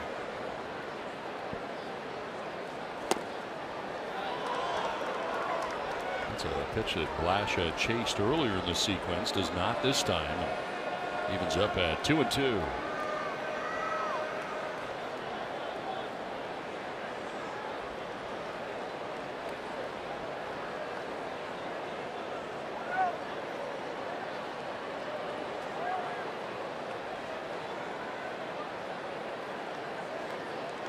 Grounded out to begin the inning. Renfroe struck out. Spangenberg with a 2-out walk. Now a 2-2 pitch to Jabari Blash.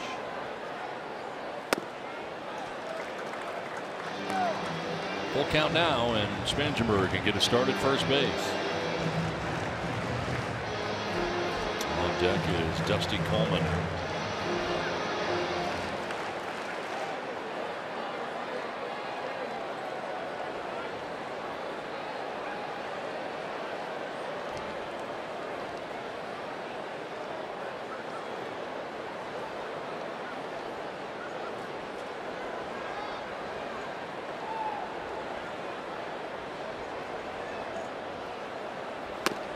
Ball 4, and he misses outside. So down to first goes Blash, and there's back-to-back walks for Tyler Pilger with 2 down in the 5th inning. Well, it's time now for the Community Spotlight, brought to you by Mission Federal Credit Union. Earlier today, Mission Fed donated $2,500 and provided tickets to the organization just in time for foster youth. Mission Fed donates around $1.5 million a year to local charities. Them for all they do. And 2 down here in the 5th inning, and runners at first and second. Here's Dusty Coleman.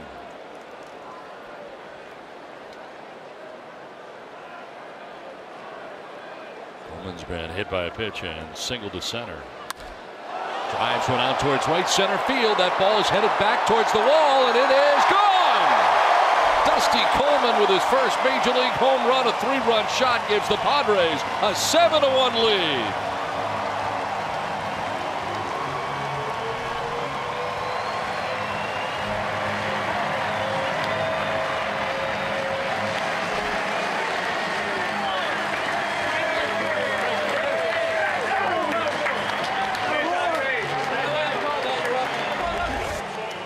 The times that Dusty Coleman has made contact on, he is connected. He has squared baseballs up. His double, his first big league knock, the single in the 3rd, and now the home run to right center field.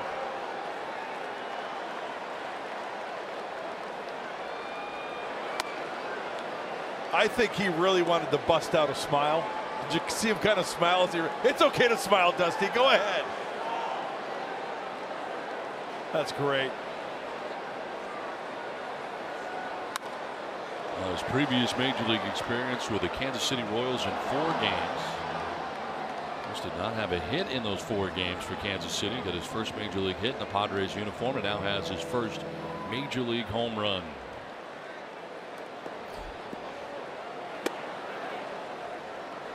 Well, the walks really come back to get Pill as he walked 2 with 2 outs in the inning, and then gives up the 3-run home run. Kind of set the table for Dusty Coleman.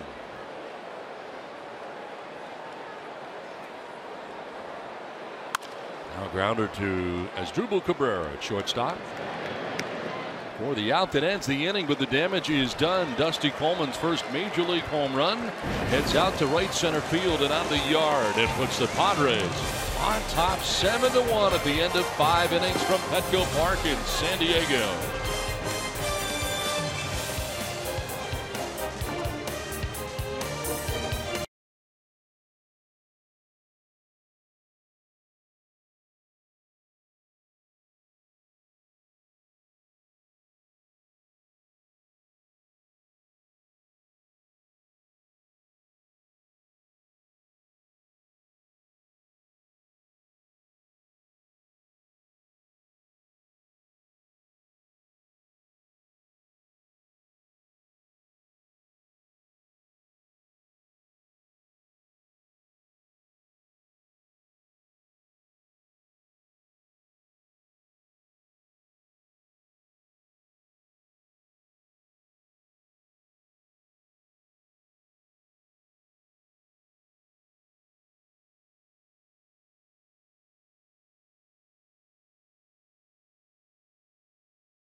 Started early with the Padres trailing 1-0. Manuel Margot tied the score 1-1 with a home run. Then with the bases loaded, he would double out to center field. 3 runs would end up scoring. A miscue there on the throw in led to another Padres run. So 3 runs scored, 2 RBIs for Manuel Margot, and the first major league home run for Dusty Coleman out to right center field gives the Padres a 7-1 lead with that 3-run shot that came in the bottom of the 5th. Now on to the 6th inning, and Jay Bruce going to lead it off here for New York.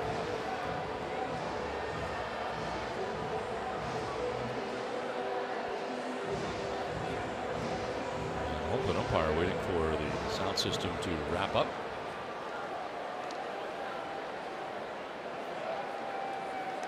Well, there is the baseball. And I'm sure they are negotiating to get it back. Give the Dusty Coleman his first major league home run. Out there in San Diego Beach in right center field.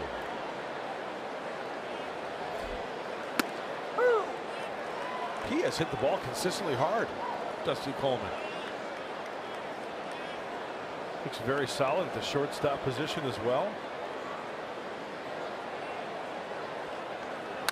Bruce will ground this into the shift, and Aswahe throws out Bruce for the first out here of the 6th inning.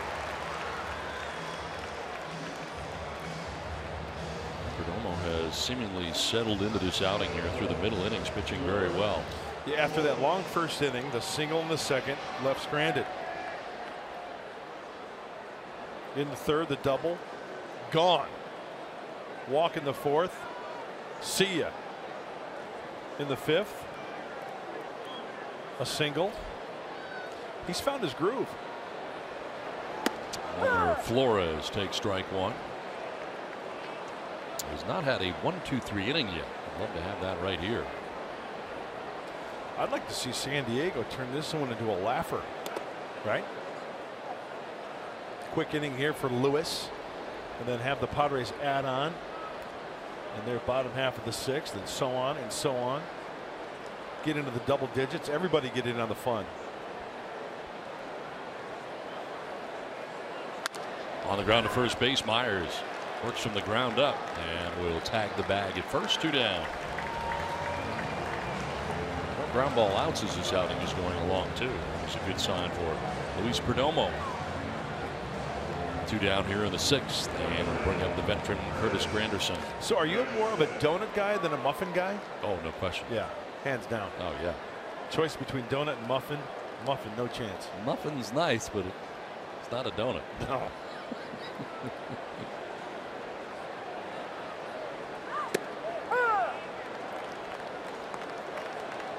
Ten ground outs for Luis Perdomo tonight, and the ground ball is the story for the young right-hander.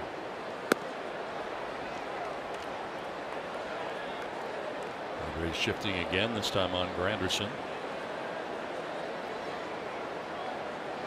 Struck out and walked in 2 previous plate appearances tonight.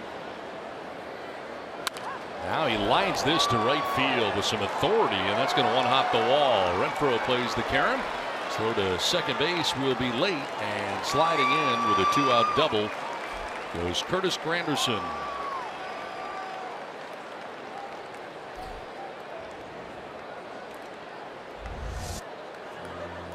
This 2-seamer. You know what? Credit Granderson. He got to that ball nicely. Hips, hands, double. And as you just mentioned, Perdomo's been keeping the ball on the ground. This one is elevated to the outfield. Luis Perdomo going into this game 65% ground balls. Ranks first in the majors among pitchers who have thrown at least 90 innings this season. Well, the Mets are 0 for 4 with runners in scoring position to this point in the game. And Travis d'Arnaud, the Mets catcher, fouls off the first pitch. d'Arnaud has grounded to short and flied to left. 0 for 2.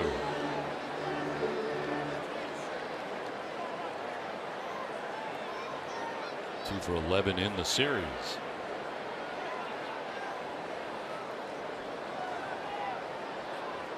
Third game he has started behind the dish.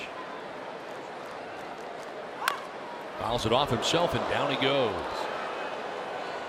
That's what happens when you have a nasty sinker and you throw it down and into a righty.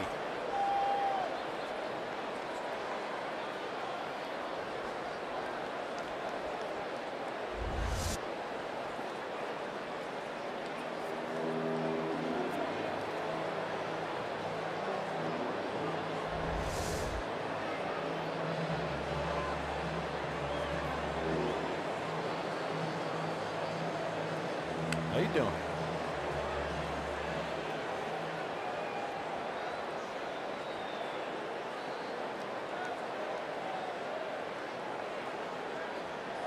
Time to gather himself and see if Perdomo goes down and away now with a slider. Chop to third. Incoming is Spangenberg. Got involved with a runner there for a moment in Granderson, but then focused again and fired to first for the out that ends the inning.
Son. 7-1. Padres have the lead over the Mets. We move to the bottom of the 6th inning. And the Mets are moving on to their third pitcher of the night. Tyler Pill leaves after 2 innings, giving up 3 runs. And Josh Edgin now into his 45th game of the year for New York. Well, the left-hander Josh Edgin, he's allowed 2 runs, left 7 innings, dating back to June 25th. And for Terry Collins, he's got 3 lefties. Edgin being one of them, along with Josh Smoker and Jerry Blevins.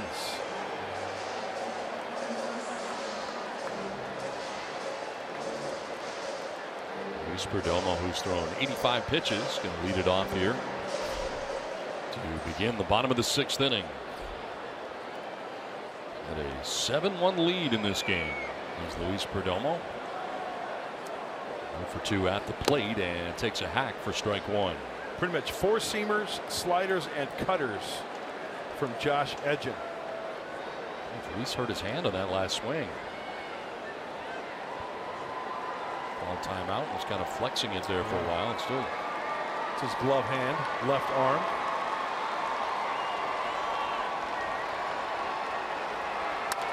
Ground ball to shortstop to his left as Drupal Cabrera.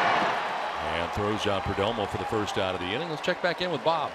Oh, Don, Manny Margot has been so impressive tonight. Let's take a look at what he's doing. Here's the first at bat on the left. It's a curveball 2-strike situation. He's able to go down and get it. Then later, fastball, another 2-strike situation up in the zone. He's able to get that one as well. Al Zinter has talked about how calm he is at the plate, and you can see how balanced he is. Even in a 2-strike situation, he stays back. He lets the ball come to him. And by the way, guys, only a triple away from completing the cycle.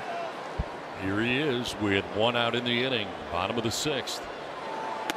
And a pitch outside for ball 1. Saw the home run, saw the double.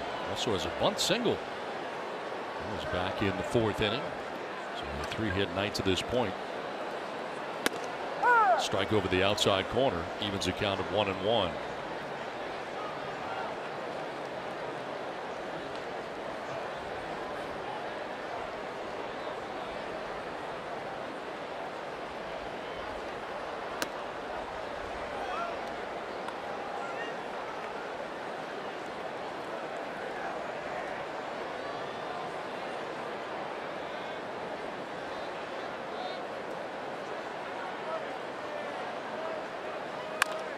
Chopped at third and backpedaling is Reynolds. Throw will get there in time to retire Margot. First time they've been able to do that tonight. That was a nice play by Reynolds. As you mentioned, on backing up. You know, he's talking about infielders charging the baseball. Well, the ball hit fairly hard. And when you've got a good arm at third base, you can take that big hop by stepping back a few steps and fire it across for the 5-3 play. 2 down here in the 6th inning brings up Carlos Suaje. 3 for 10 in the series. And hitting at .317 on the year as he takes strike 1 from Edgin.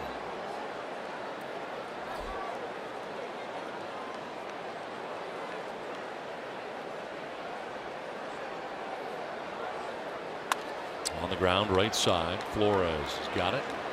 Goes out as Suaje, and it's a 1-2-3 inning for Edgin and a 7-1 Padres lead.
Sports San Diego presents Padres Baseball, brought to you by Nissan. Choose Nissan today for great offers on our most exciting lineup.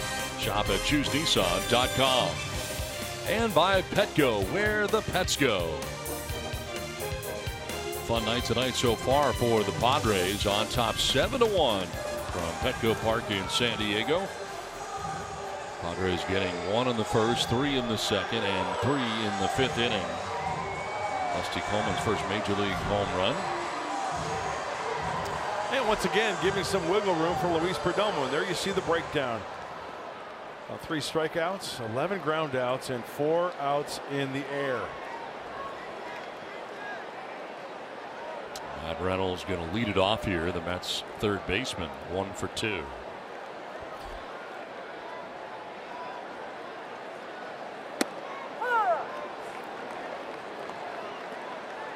Another pitcher on deck here for the Mets. Second time tonight we saw DeGrom bat in the pitcher spot in the 4th inning, and now Steven Matz has come out on deck for New York. So one of those games, huh, with a short bench for Terry Collins.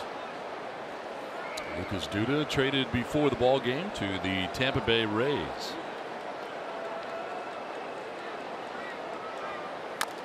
Chopped up over the mound. Look out, Spangenberg barehanded the throw, not in time. Nice bid though by Spangenberg, infield hit for Matt Reynolds, opens up the 7th inning. Did you see where Corey ended up on that play? Right behind the mound, right? It's like 20 feet from first base over by. I mean, it's a great play. High chopper, he's got to barehand it. And then his momentum carries him all the way over. He doesn't stop until he gets over towards first base area. Oh, the old palm ball. Then he had to find the grip, the changeup over to first base, but still. Good hustle down the line there by Reynolds. So here is Steven Matz grounding one back to Perdomo. He will throw to second base, and the throw to first is not in time. That was a tough play. Perdomo was going off the third base side of the mound and headed down the back side of the mound when he made that throw. And they are able to get the lead runner, Matt Reynolds. I remember always taught one of the first things as a pitcher, you want to try to throw a flat ground. You don't want to throw uphill. You know, sometimes you're going to get caught to where you have to make the quick throw.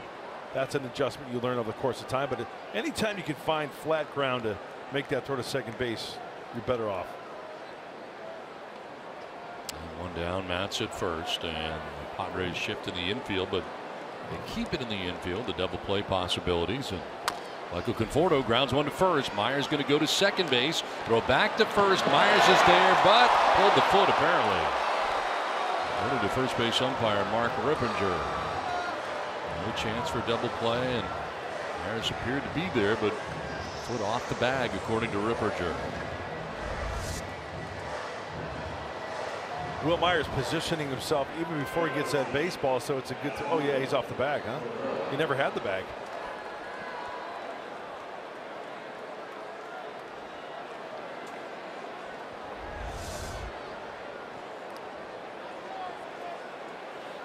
Two down, Conforto at first base, and that'll bring up as Drupal Cabrera.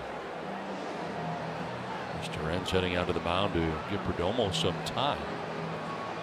East was headed over to cover the bag. Now Darren Balsley is going to come out as well.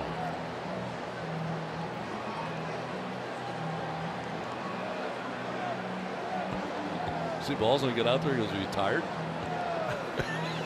Like he was. Running all over the place. A little bit of a breather, and there's smiles there, so that's a good sign.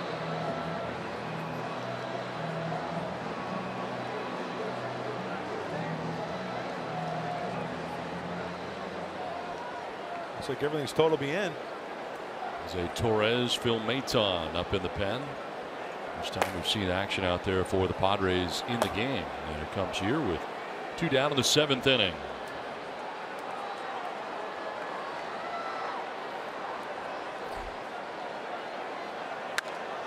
Line to right, and that's going to get in. That'll one hop the wall out there.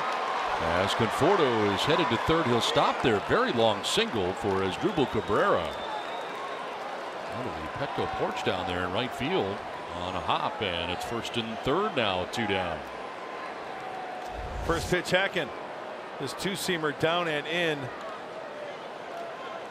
Almost looked like Cabrera looking for that first pitch. One hop, two, and Hunter Renfroe was right there, holding him to that single. First and third, two down. Yoenis Cespedes coming up here. Oh, it sure would be sweet to get that last out here in the 7th to go 7 full for Luis Perdomo. Ooh, and the keys to the game would be. That's what I'm hoping for. That's what I was thinking. Cespedes sold for 3. This time I'm grounding into a double play.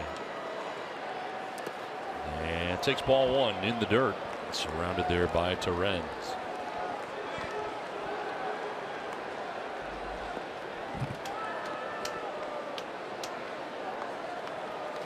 Big gap out in right center field. Go over towards left center. Quite a ways.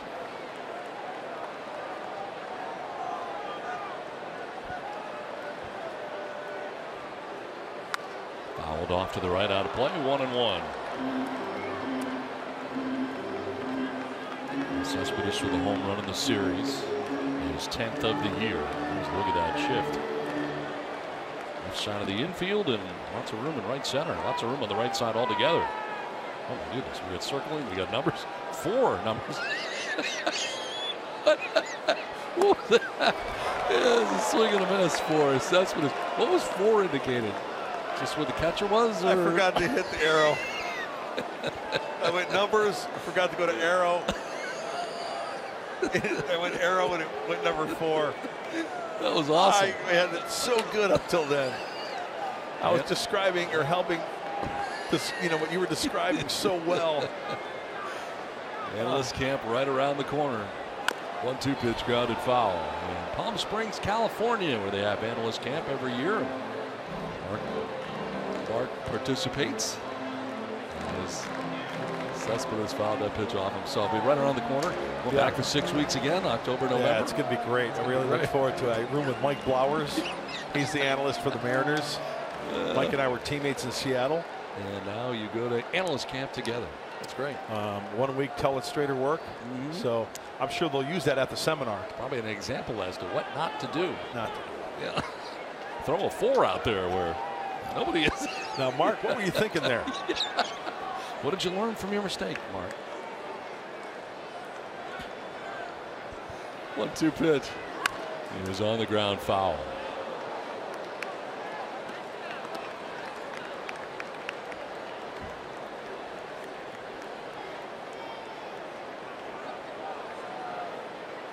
A lot of telestrator work going on tonight, and he's now trying to move it up here in the booth around the frogs, the buffet.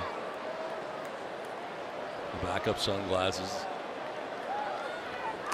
Cespedes dances out of the way of that, and it evens up at 2-2.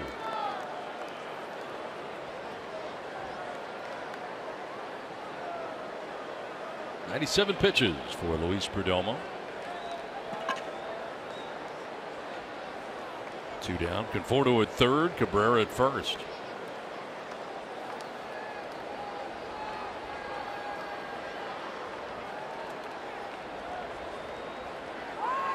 Cespedes out towards right center field, jolted pretty well, back towards the wall, and it's off the wall. Conforto scores. Cabrera coming around from first base. He will stop at third. And it is an RBI double for Cespedes off the wall in right center field. And now it is 7-2 Padres. So let's get one back here so far. First hit of the night for Cespedes. You know what I've noticed about Cespedes? Look where this pitch is. If the 2-seamer down, he goes down and gets it. I mean, he's had sliders that caught a lot of the plate, and he hasn't done anything with them, but he takes his fastball down out of zone 97 for the double to right center field.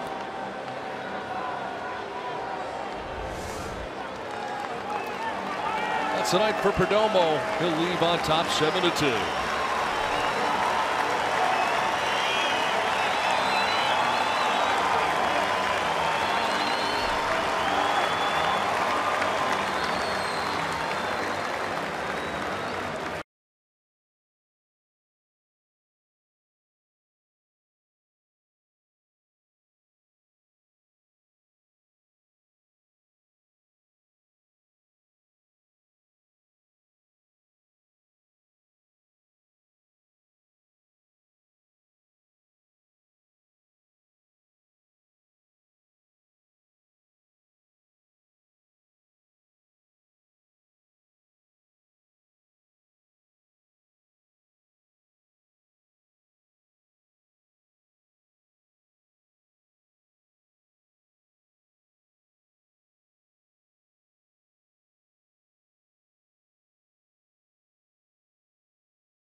After 6 2/3 innings, throwing 98 pitches, and Perdomo leaves with a chance to pick up the victory tonight.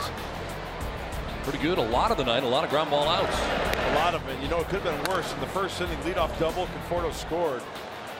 6 batters came to the plate, but after that, he settled down. And Don, you're right. The ground ball was the key. In the second, a single left stranded, a double in the third left stranded. Solid cruising all the way around. Now he needs a little help from his friends here to complete the 7th inning.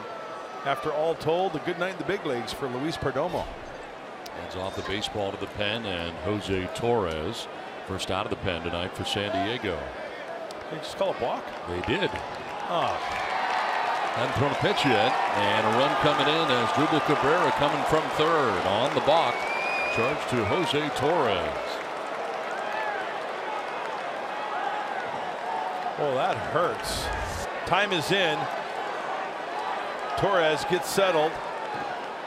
Okay, now the umpire checking the indicator. Now he's watching. Now see how he stopped? He stopped. He started and then stopped and did not step off. Yep. Now Jay Bruce takes a hack at a high pitch. Fastball at 94.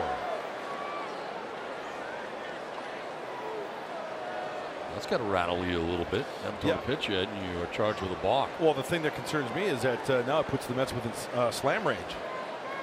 They're second in the National League in home runs.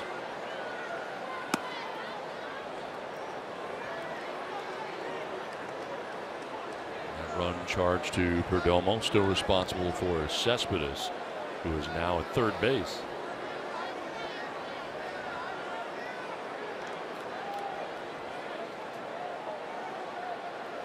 Swing and a miss, and chasing was Jay Bruce. And a slider down and away. 1-2. That is a sharp breaking ball from Torres.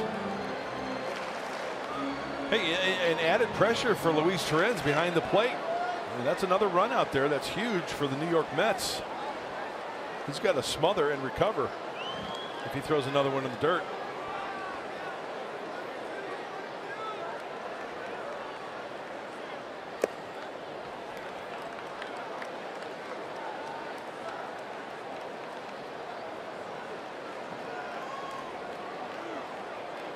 Perdomo 6 2/3, 9 hits so far, charged with 3 runs. Walked 2, struck out 3 through 98 pitches in his 6 2/3 innings. Bruce to right field and deep. That ball is gone. A 2-run home run for Jay Bruce, his 26th home run of the year. And here come the Mets. It's now 7-5.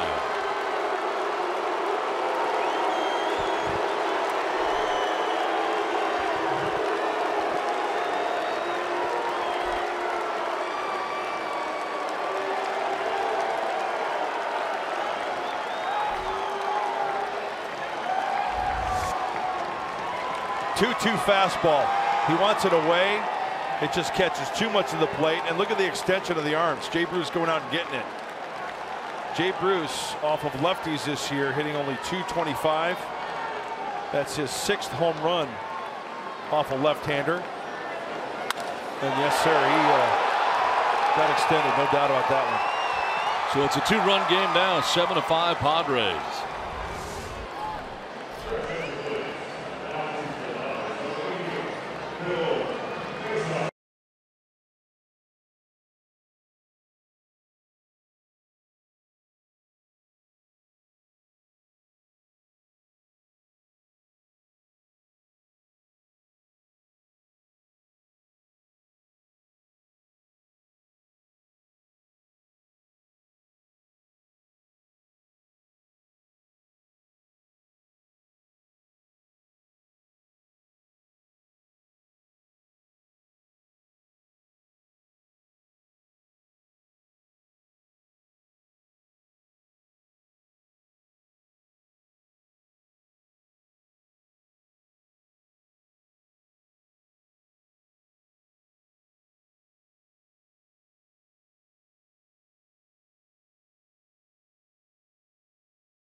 POV returns tomorrow with an all-new jam-packed episode with host Michelle Margot tomorrow on Fox Sports San Diego, presented by Nissan.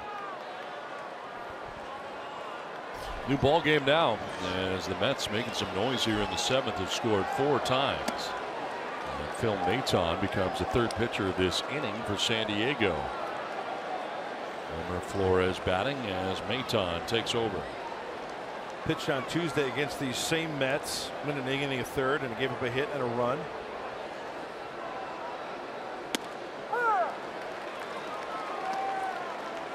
Does not inherit any runners after the home run.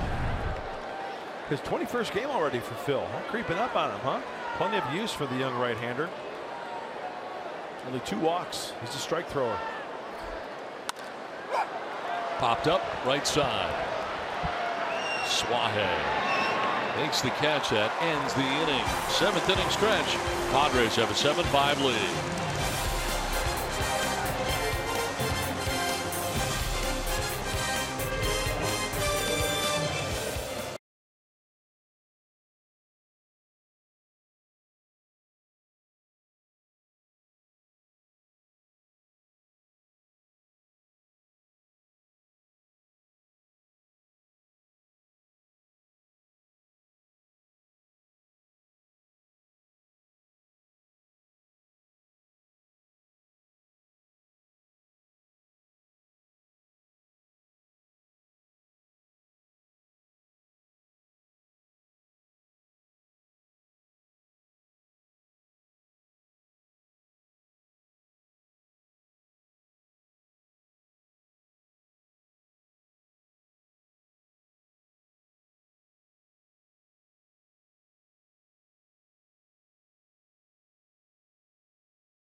Stretch is presented by your San Diego Hyundai dealers.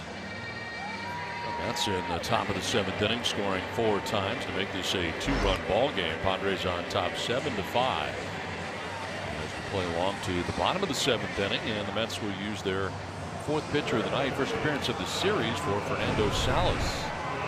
44th appearance of the year, a 6.30 earned run average. Lefties at 269, but right-handers hitting at 354 against Salas. Takes over for Josh Edgin, who pitched the 6th inning. And a 1-2-3 6th inning, 3 ground ball outs, and gave the Mets a chance to come back, which they did. And now the Padres back to work offensively with Will Myers leading it off. Well, 1 for 3 tonight, a single back in the 1st inning. Myers trying to bunt, pops it up, foul off 3rd.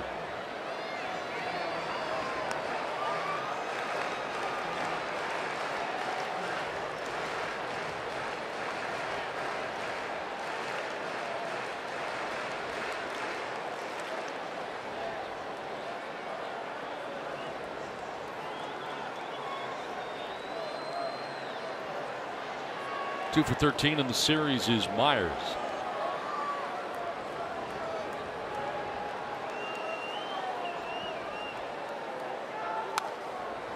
Foul back, 0-2. You know, Salas not that hard of a thrower and a pretty straight fastball. I think Will Myers just missed one right there.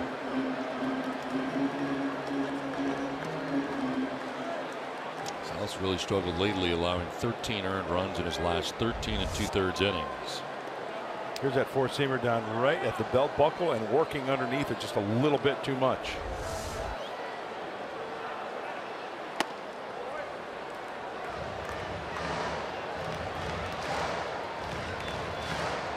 He'll also mix in a changeup, a curveball. So pretty much just 3-pitch pitcher. In the air to left center field. Cespedes and Conforto. And look out. Conforto makes the catch right in front of Yoenis Cespedes for the first out here at the bottom of the 7th inning. And I think Will just missed that one. He got underneath it. Another straight fastball underneath, out in front just a little bit. And you see Will's reaction. No communication there, huh? I didn't see anybody yelling any. Oh, Conforto saying, I got it, I got it. And Yoenis was on his own plan. So 1 out and Hunter Renfroe the batter. There's that slider from Salas.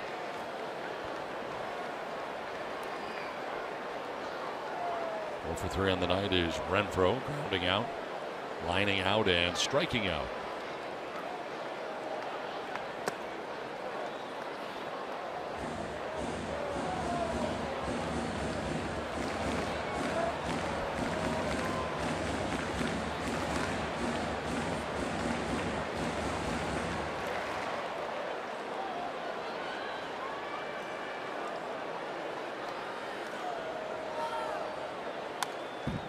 Back 1-2. Mets are out hitting the Padres 10-7 in this game. Despite trailing 7-5. As the Padres bat here in the bottom of the 7th inning. 5 in a row retired by Mets pitching.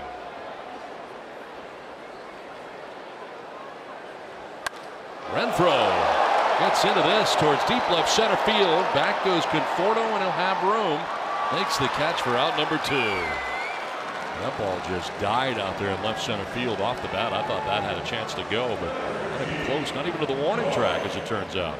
Seems like Salas is working upstairs with that fastball, that 4-seamer. Will Myers couldn't get it on top enough, and Hunter Renfroe tries to get on top of that high heater, and it just dies out left center field. Conforto playing on the second base side of the second base bag, over into left center to make the catch. So 2 down here in the 7th inning.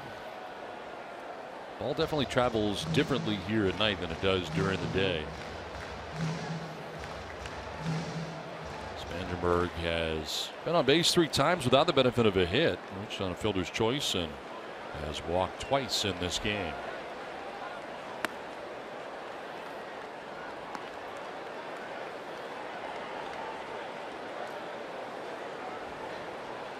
Bullpen busy in this game. Chris Flexen, the starter in his major league debut, went 3 innings before turning it over to the pen. Pill, Edgin, and now Salas. Spangenberg with a healthy cut there. 2-1.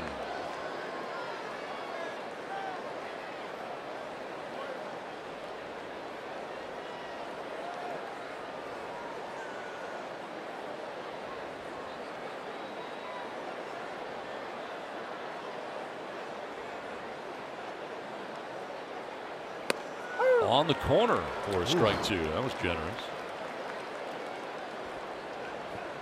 I've seen a few of those tonight. Oh, you know what? Pretty good pitch. Looks like it does catch the corner. You bet. Swing and a miss, and Spangenberg strikes out. To the 8th we go. 7-5 San Diego.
In New York, Brett Gardner in the 11th inning, he would walk it off, his 18th home run of the season. Yankees win again. Well, it's big for the Yankees to win that one because they're holding pace with the Red Sox, and always it's juicy when you're talking Red Sox, Yankees, but I think the Yankees are surprising. I think they're going to make a major move that's going to impact this race. Well, they're 7-3 in their last 10. They've won 4 in a row, and as you point out, just a half game behind Boston. Some big-name starters out there, you Darvish among them. Well, it'll be interesting to see what happens by the trade deadline, which is 1 o'clock on Monday. Hey, when Mark and I see on Padres Live, the postgame show brought to you by Cox Communications, Scotty Miller's going to join us, our Fox Sports San Diego MLB insider. We're going to get you ready for the Pirates series, which begins tomorrow. Talk about some of the guys on that team who are going to be traded and now who may not be and who they might acquire. Plus, you'll hear from Andy Green. Not in Mark. All right, Mike and Mark, thanks very much as we play along here to the top of the 8th inning. A 2-run lead for San Diego. Curtis Granderson, Travis d'Arnaud, Matt Reynolds scheduled to bat in the inning. Padres in a shift on the right side, and Phil Maton back on the mound again. He got the final out of the 7th, and now he starts the 8th inning. Talked about the reshuffling of the bullpen with Buchter and Maurer now members of the Kansas City Royals, and Maton falling into that category of a guy that's role has changed here.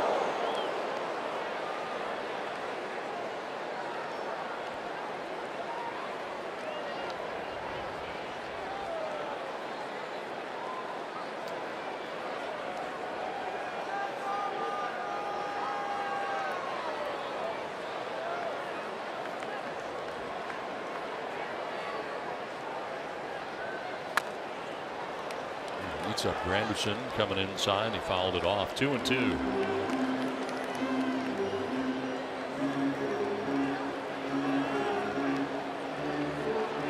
Could feel too good running in on the thumbs.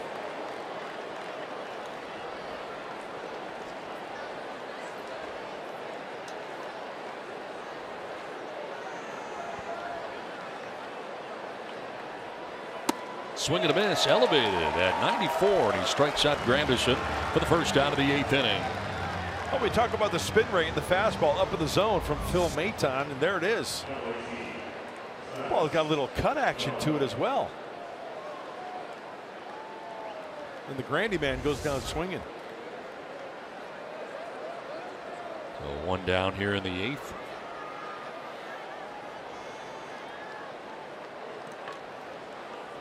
Travis d'Arnaud 0 for 3 in the game, and this one fouled back to the screen. How do you throw your cutter?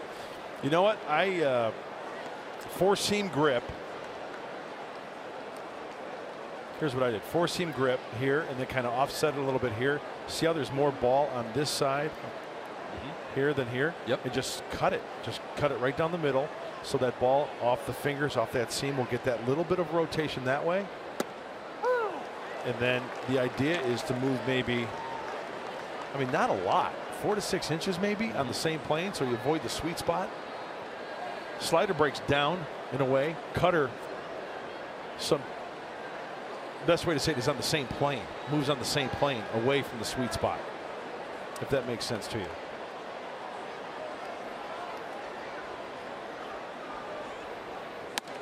.02 is high. So the slider is more of a twist of the wrist this way that gets that break if you're a hitter. Now the cutter is just kind of like a fastball like this with a slight rotation like this. That So way. it actually slides. It's kind of like the same plane, right? You know what I'm saying? I know exactly what you're saying.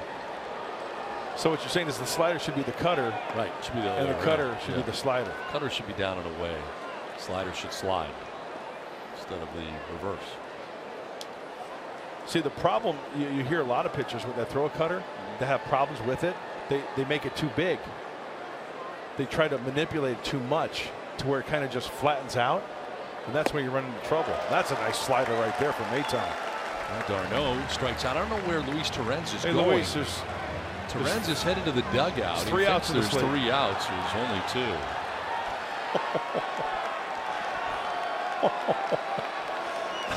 Two down. Look at Phil's trying to hold back.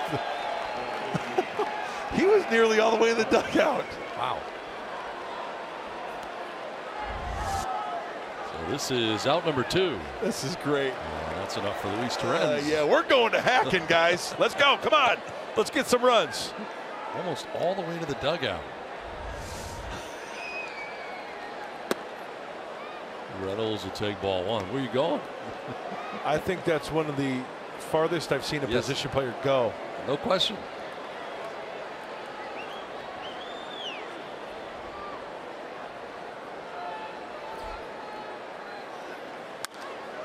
You don't think he's going to get a rash of an earful from his teammates when he gets in the dugout, do you?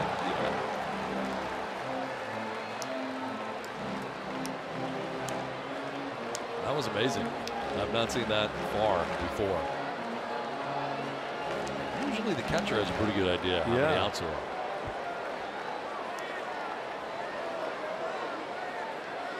One pitch. On the corner, 1-2, and Mayton looking good tonight. Tired all three Mets that he's faced since coming into the game. 2 by way of the K.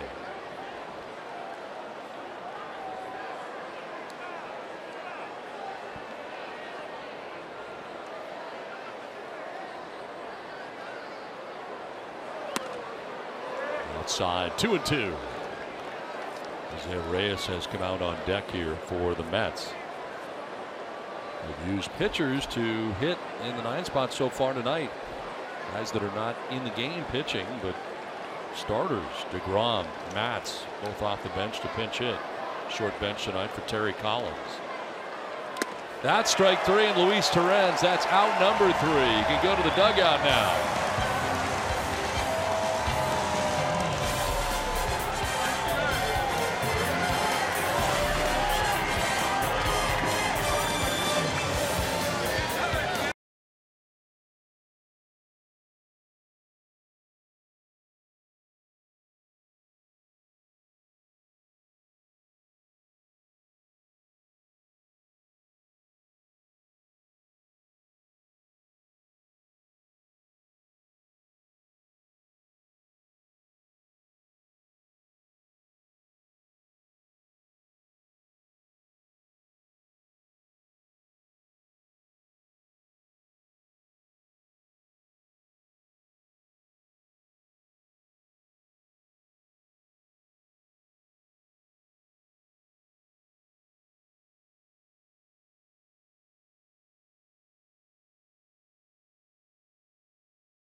For the last of the 8th inning.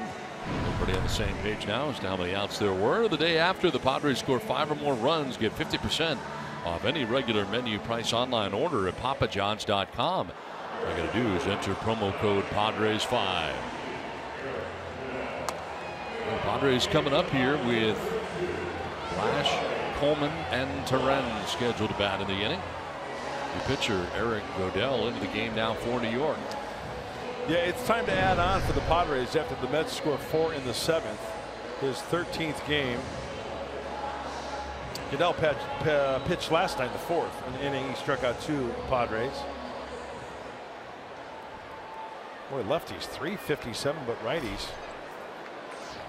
He's doing well against. He throws a split finger. That's his most effective secondary pitch. Go along with a 4-seam fastball. Low 90s from Goodell. Look out, Jabari down to his hip pockets to get out of the way of that.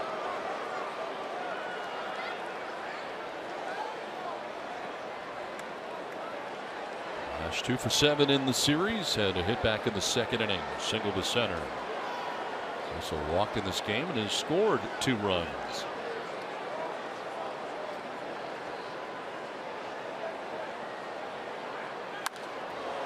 Bullpen has been pretty good for New York, and in a stretch right now.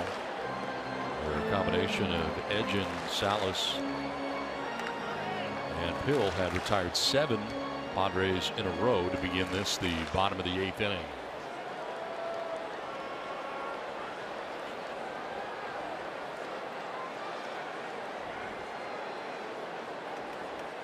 Swing and a miss for Blash up over the top of it, and it's 1-2.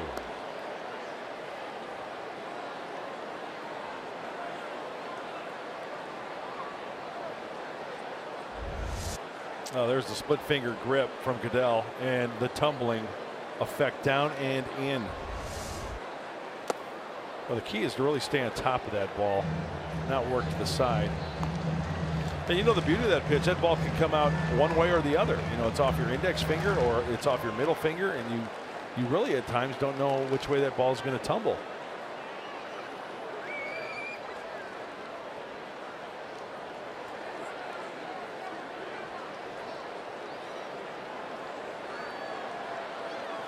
Swing and a miss, and Blash strikes out for the first out of the 8th inning. Well, time now for the Bill Howe play of the game, and for Dusty Coleman, his first major league home run, a 3-run shot back in the 5th inning.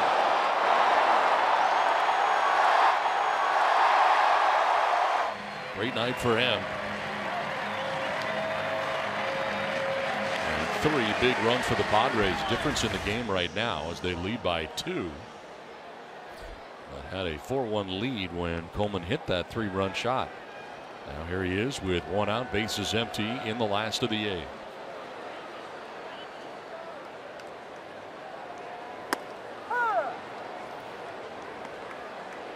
Starter tonight for the Mets. On the hook is Chris Flexen, who went 3 innings, giving up 4 runs. 3 of the 4 runs earned. So Tyler Pill, Josh Edgin, Fernando Salas, and now Eric Goodell. 0-2 to Coleman.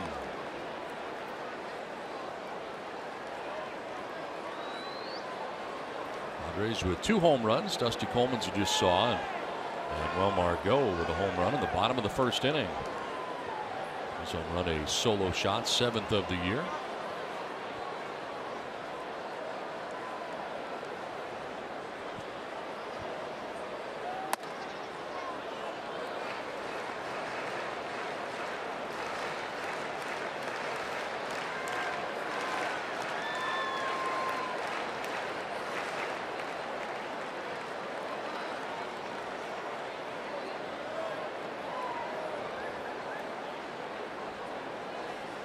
Coleman with a swing and a miss strikes out. Back-to-back Ks for Goodell. 2 down in the 8th inning. So we're going to revisit last half inning. Remember, Phil Maton struck out Travis d'Arnaud, right? Okay, well, here's the pitch. Now, Terren's heading back to the dugout. Well, Phil Maton's like watching him the whole way. Then he was, hey, dude, 2 outs. And then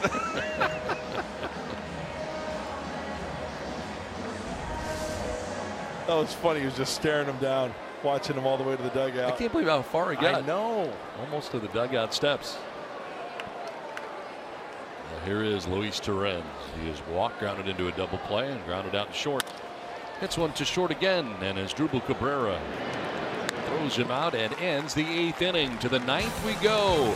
Brad Hand will make his way in at 7-5. Padres lead.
Manny Margot takes a curveball out of the yard from Flexen, the starter for the Mets. That was back in the first inning, tied the score 1-1. Then a fastball up and away that he goes and gets and doubles with the bases loaded.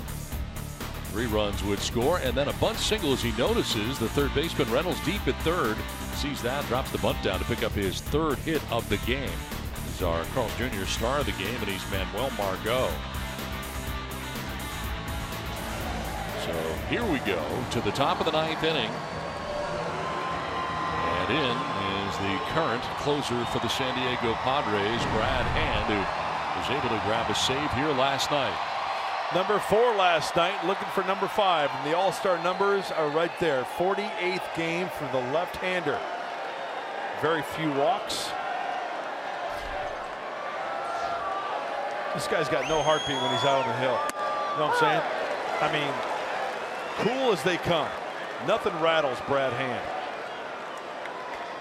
Jose Reyes pinch hitting here in the 9th inning.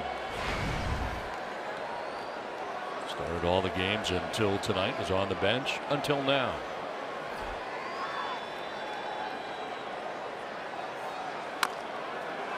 Down 0-2. This copyrighted telecast is presented by the authority of the San Diego Padres. It may not be reproduced or retransmitted in any form. The accounts and descriptions of this game may not be disseminated without the express written consent of the San Diego Padres.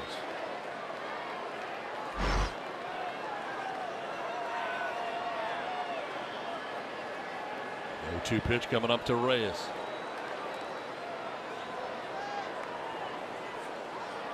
Swing and a miss, and a pitch in the dirt, and Reyes strikes out for the first out of the 9th. 1 down.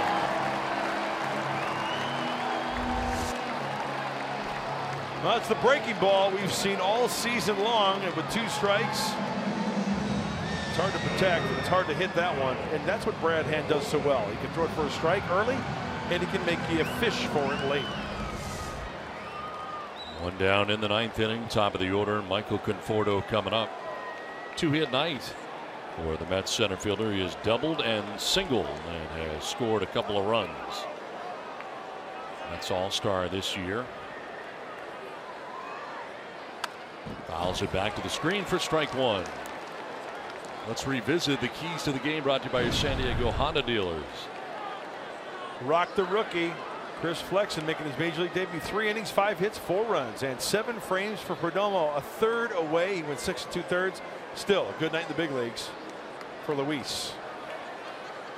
Hoping for his 5th win of the year individually. Came in at 4-5 on the season. Strike over the inside corner and jumps ahead 0-2. Nice job tonight too by Phil Maton. Faced 4 hitters and struck out 3 of the 4. Leading to Brad Hand here in the 9th inning.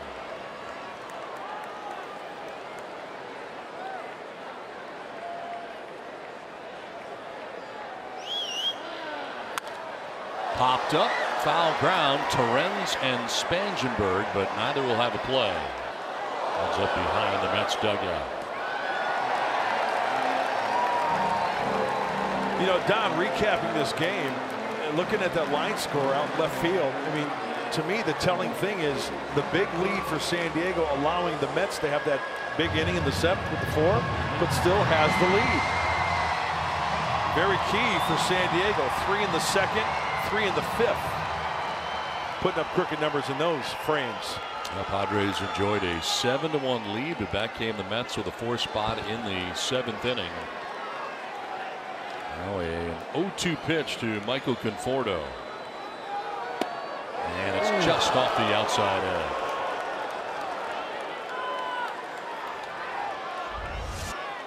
Very close, but what I think about is how do you lay off that pitch?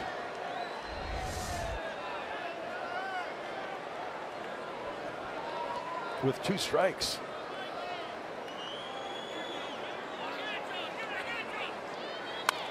Fouls this one back, same spot.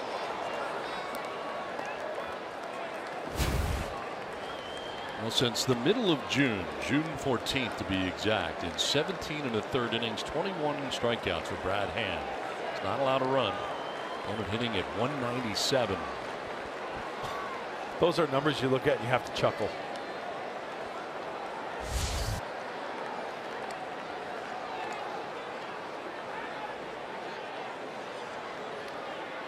Conforto grounds one back to Hand. 2 down in the ninth.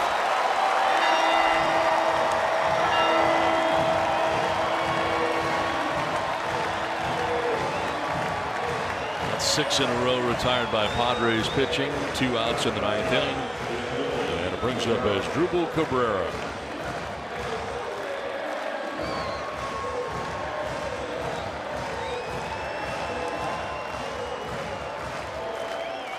Cabrera has walked, doubled, flied out to center, and singled. So aboard 3 times in the game and had limited success against Brad Hand. 2 for 4 with a couple singles against Hand.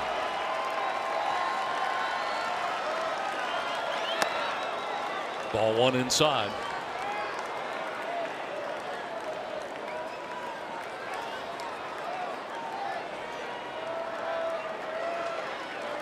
And with a save last night in game 3 of the series, trying to save game 4. Padres trying to gain a split of this 4-game series.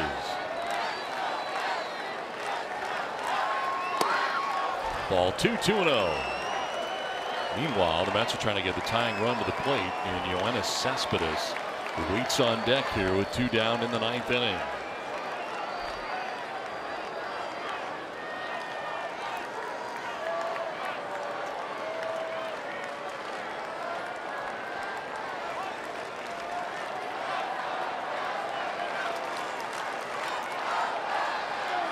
Cabrera will take ball 3, 3-0. Fastball a little bit up that time. A little harder too at 95.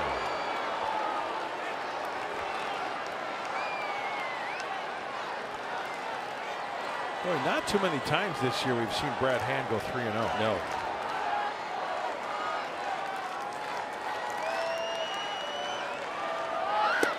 There's a strike, 3-1.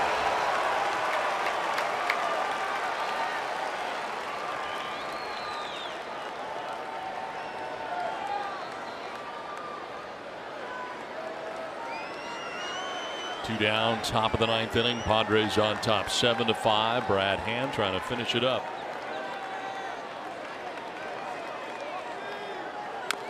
Grounded foul, full count. Hand has battled back from 3-0 to make it 3-2. The Friar faithful standing at Petco Park is 1 with 2 down in the ninth.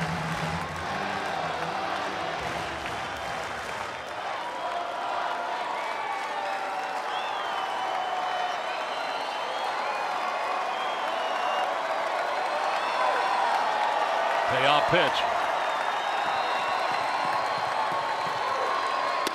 Strike 3 call. You can talk to the Hand. Brad Hand with his second save in 2 nights as the Padres win it 7-5. Strikes out Asdrubal Cabrera to end the ball game. A 3-2 breaking ball, the signature pitch from the Padre All-Star. Locks him up. Dusty Coleman likes it. Padres hold on to win this one 7-5. Gain a split of the 4-game series against the Mets. What's in store, Mike Pomeranz? Well, we're going to have to hear from Dusty Coleman, aren't we, after his first big league home run, so we'll do that for you. Also, Manny Margot, Andy Green, and we'll have a preview of the upcoming Pirates series.